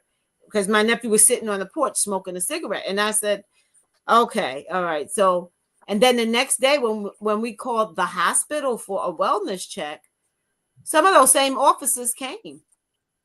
And they acted as if they had not seen him before. I believe when they came, only reason why they were there for like 30 minutes before they shot him is because they were annoyed, that they seemed annoyed. Right. And in the video, it seems that way because they had to come back to the house again. And we're at in Jersey City? On Randolph Avenue, right off Garfield, near the Garfield light rail. And do y'all have like a community police model there? I'm sorry, Larry. No. Go ahead. No, one was voted in, and they were still fighting against Arrive Together, but it never was implemented. We have a police captain that is very nasty, very. Our mayor, the day that Drew was murdered, that next morning was on national television and did a press conference saying that the police officers did everything he watched the video, and the police officers was a justified shooting. Those are the words he used. It was a justified shooting. And Tormel, yes. What did the police do when they encountered your aunt? Well, first, just like her nephew, that was the second time that they came. And, they either on the both times she elected to isolate herself. And the reason why she wasn't killed the first time is because they decided not to engage with her the first time. But the second time when she isolated herself, they decided to knock on the door and try to get her to come out. They even got keys from the maintenance man to enter her apartment. There were 4 officers. There were 5 officers there. We only seen body camera on 4 officers. The reason why we didn't see body camera footage on the 5th officer is because that 5th officer was sent to go get a shield before they entered the door. But they didn't wait for that officer to come back. So they didn't show the footage of the 5th officer. The AG's office didn't show us footage of the 5th officer. So just like her nephew, my take is, we underestimate police officers, we underestimate law enforcement and, their ability to commit these atrocities. But I think it was coerced. I think they had a plan. Once they hear knife, this is an easy kill. This is a kill that we can get away with. Yeah. There's a call, there's a knife. Yeah. The person is mentally ill. That's a recipe for early retirement or whatever their goal is. But I think it's pre-orchestrated, and I think that they know deliberately what their intentions are. And real quick, if you guys go to Kane in Your Corner, News 12, they did an article was released yesterday. A small documentary was released yesterday, which I was in, and it was talking about the Arrive Together program and how even when that program is implemented, Arrive Together only comes afterwards, after all the damage is done. And they're stated, and the investigator stated, Kane stated that when the Arrive Together is on the scene communicating with a person with mental health issues, they have an 87% success rate. That's right. I've actually seen Arrive Together work right here in East Orange. Yes. If you can, we had a good one, Esau. But Tormel, if you can send us, because we're at the hour, we're past the hour. So if you can send that real quick in the chat so that we can share it amongst ourselves. And Toni, Tormel, y'all never have to wait to for us to call on you. Tony, you have this event coming up or anything, especially to keep us apprised of what's going on in the civil suit, please feel free. You don't have to wait for an invitation. If you want us to know, please reach out and we'll have you on. And thank you for the work you're doing. Thank you. Before you leave, I want them to restate the two actions. That's what I was going going to say. Out, then ask you a question. Yeah. Go ahead. Before you leave, I'm going to ask you a question. What hip hop artists are you guys listening to? Chairman, I know, is listening to Tupac and the Last Poets, and and tell us, Tony and Tormel, who you're listening to, and restate the events, Tormel, where you're speaking at, in the next week or so. We're gonna start with Tony. Well, the event for the Fist Across America is October 22nd. We're going to be assembling in the beginning at in Jersey City, 365 Martin Luther King Drive at 4:30 p.m. and we're marching past the West District Police Station, and then we're going straight down into we're going down Communipaw Avenue into City Hall. We have different locations for people to join us, because that is a little bit of a walk and a little bit of a hike. So we do have different locations where people can join. They don't have to start at the public safety headquarters. And we're actually riding along the light rail. I mean, we're walking almost along the light rail route in Jersey City. So if you are trying to get to Jersey City, you can take the Jersey City light rail. I mean, the Hudson light rail and meet us. And that's at 4:30 p.m. Can you send me your information so I can talk with you briefly, just to get a little more particulars? Sure. Okay. And you can put that in chat. And Tony, what hip hop artist, individual, or group are you listening to? There's so many, but when you were saying that earlier, I think I heard something about who uplifts you, and who I was listening to, and I feel sad when I hear him now, but it's Fat Man Scoop, because he gives you so much energy and such a hype man. But now that he's gone, that music just has such a different meaning to me. You got weave in your hair. I'm totally listening. Go ahead. All right. And so, Tormel, who you listening? I'm listening to Mobb Deep. Okay. And Chairman, restate the event for tomorrow. And Tony, Tormel's info, put your information in the chat for each other. I'm sorry, Chairman. Right. No Kings protest tomorrow, Saturday, October 18th, 1:00 p.m. at the Lincoln Statue, 12 Springfield Avenue in Newark, New Jersey. Everybody come out. Let's make it one of the biggest demonstrations we've had. Before I go out, I just want to read a couple of lines from Gil Scott Heron. One of his poems, "We Got for Peace." He says, the military and the monetary, the military and the monetary, the military and the monetary get together whenever they think it's necessary. They turn our brothers and sisters into mercenaries. They are turning our planet into a cemetery. The military and the monetary use the media as intermediaries. They are determined to keep the citizens secondary. They make so many decisions that are arbitrary. Gil wrote that. That's exactly where we're at now. We did not get it. Exactly. Listen, I didn't get a chance. I wanted you to also lift up the rally for Congresswoman McIver. Lift that up real. Yeah, it's Tuesday, the 21st. Tuesday, October 21st, 11 a.m. at the courthouse at 50 Walnut Street in Newark, New Jersey. Oh, there you go. They are trying to put her. They're trying to put her on trial. They're really trying to put her on trial. Three serious federal charges. Yes, sir. We just had her on a little while ago before y'all came on. She's looking at 17 years. And Zay, do we have Tony's flyer for Ed to put up on the page? Yes, I've had it up. Ed, I'll have to send it to you this way because I can't put it on directly on the page. Okay. All So right. let's wrap it up, y'all. Thank you. 20. So that now through the 22nd, the 18th, the 21st, and the 22nd. Yes. Wow, that's a lot. Mhm. It's the time we're in. All right, y'all. All right, y'all. We appreciate y'all for coming on. And Ed, we had a good program last night, man.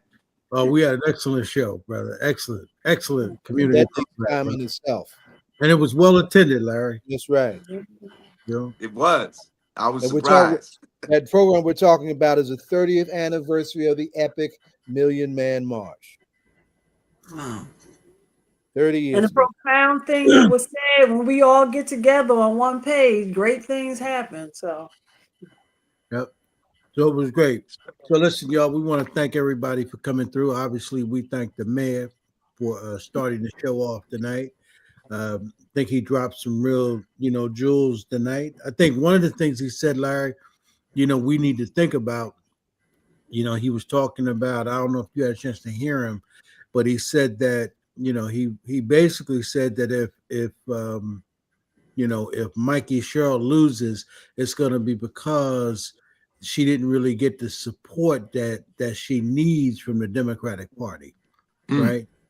Because because one of the things that was said by Brother Kafele, he said that he voted early and he voted for Mikey Sherrill, but he said that he doesn't feel that he was saying that our people need to be galvanized. Yes. Right? There's no real energy out there.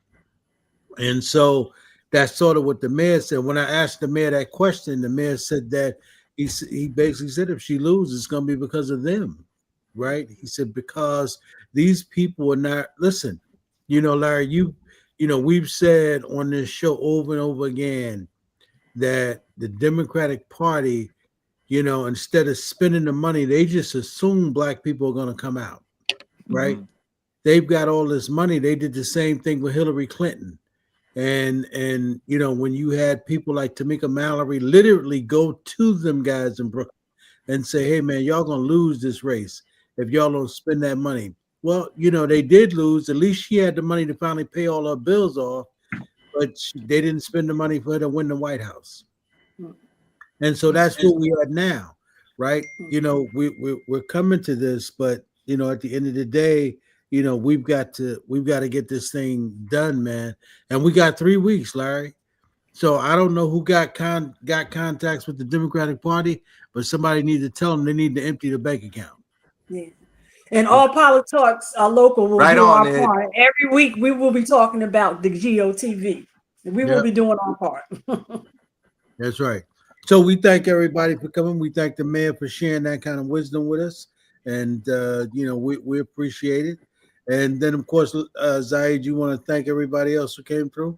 I want to thank Sophia Williams and Britany for Curbfest. Curbfest is happening tomorrow in Jamaica, Queens for our political prisoners at 1 o'clock.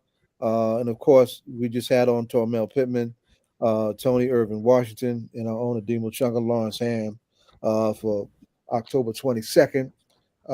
National Day of Action Against Police Brutality. We got 33 cities so far, Demo. Right? Wow, that's a lot. Yeah, we're trying to get back to that 40. That was our norm before COVID, right? Okay. We'll probably get a few more before the day comes. Don't worry, the police will help us. They always, right? They will help us. Now. Yeah, they're on steroids now, but they mess. But yes, good conversation, Toni. Tormel, good to have them back, in spite of what they have to struggle through with their families, right? They've been very strong pillars of the community, both of them, right? And important examples to help our people get through this moment in this time, right? Powerful show, y'all. Yep. And so, of course, we thank you, Brother Larry, for coming through. We appreciate Thank you for having me. Always, man. And thanks, Zaid. And, and Jonathan, by the way, popped in, right? From wherever he's at on the debate trail. We thank him. And then, of course, we thank you, Donna, for coming through. All of the hosts that was. And shout out to the Newark students doing their thing on that debate trail. They students in Newark took it down at Yale. So shout out to them. I don't know if y'all talked about that early, but shout Right out on, to right on. So until Our next students are debating students at Yale University. Isn't that something? That's right. Straight out of Newark, New Jersey. So until next week, y'all, we'll see y'all at the see y'all right here on All Politics Are Local at the same time. As my brother Zaid said, we'll catch them where's I? In the whirlwind, and you don't stop.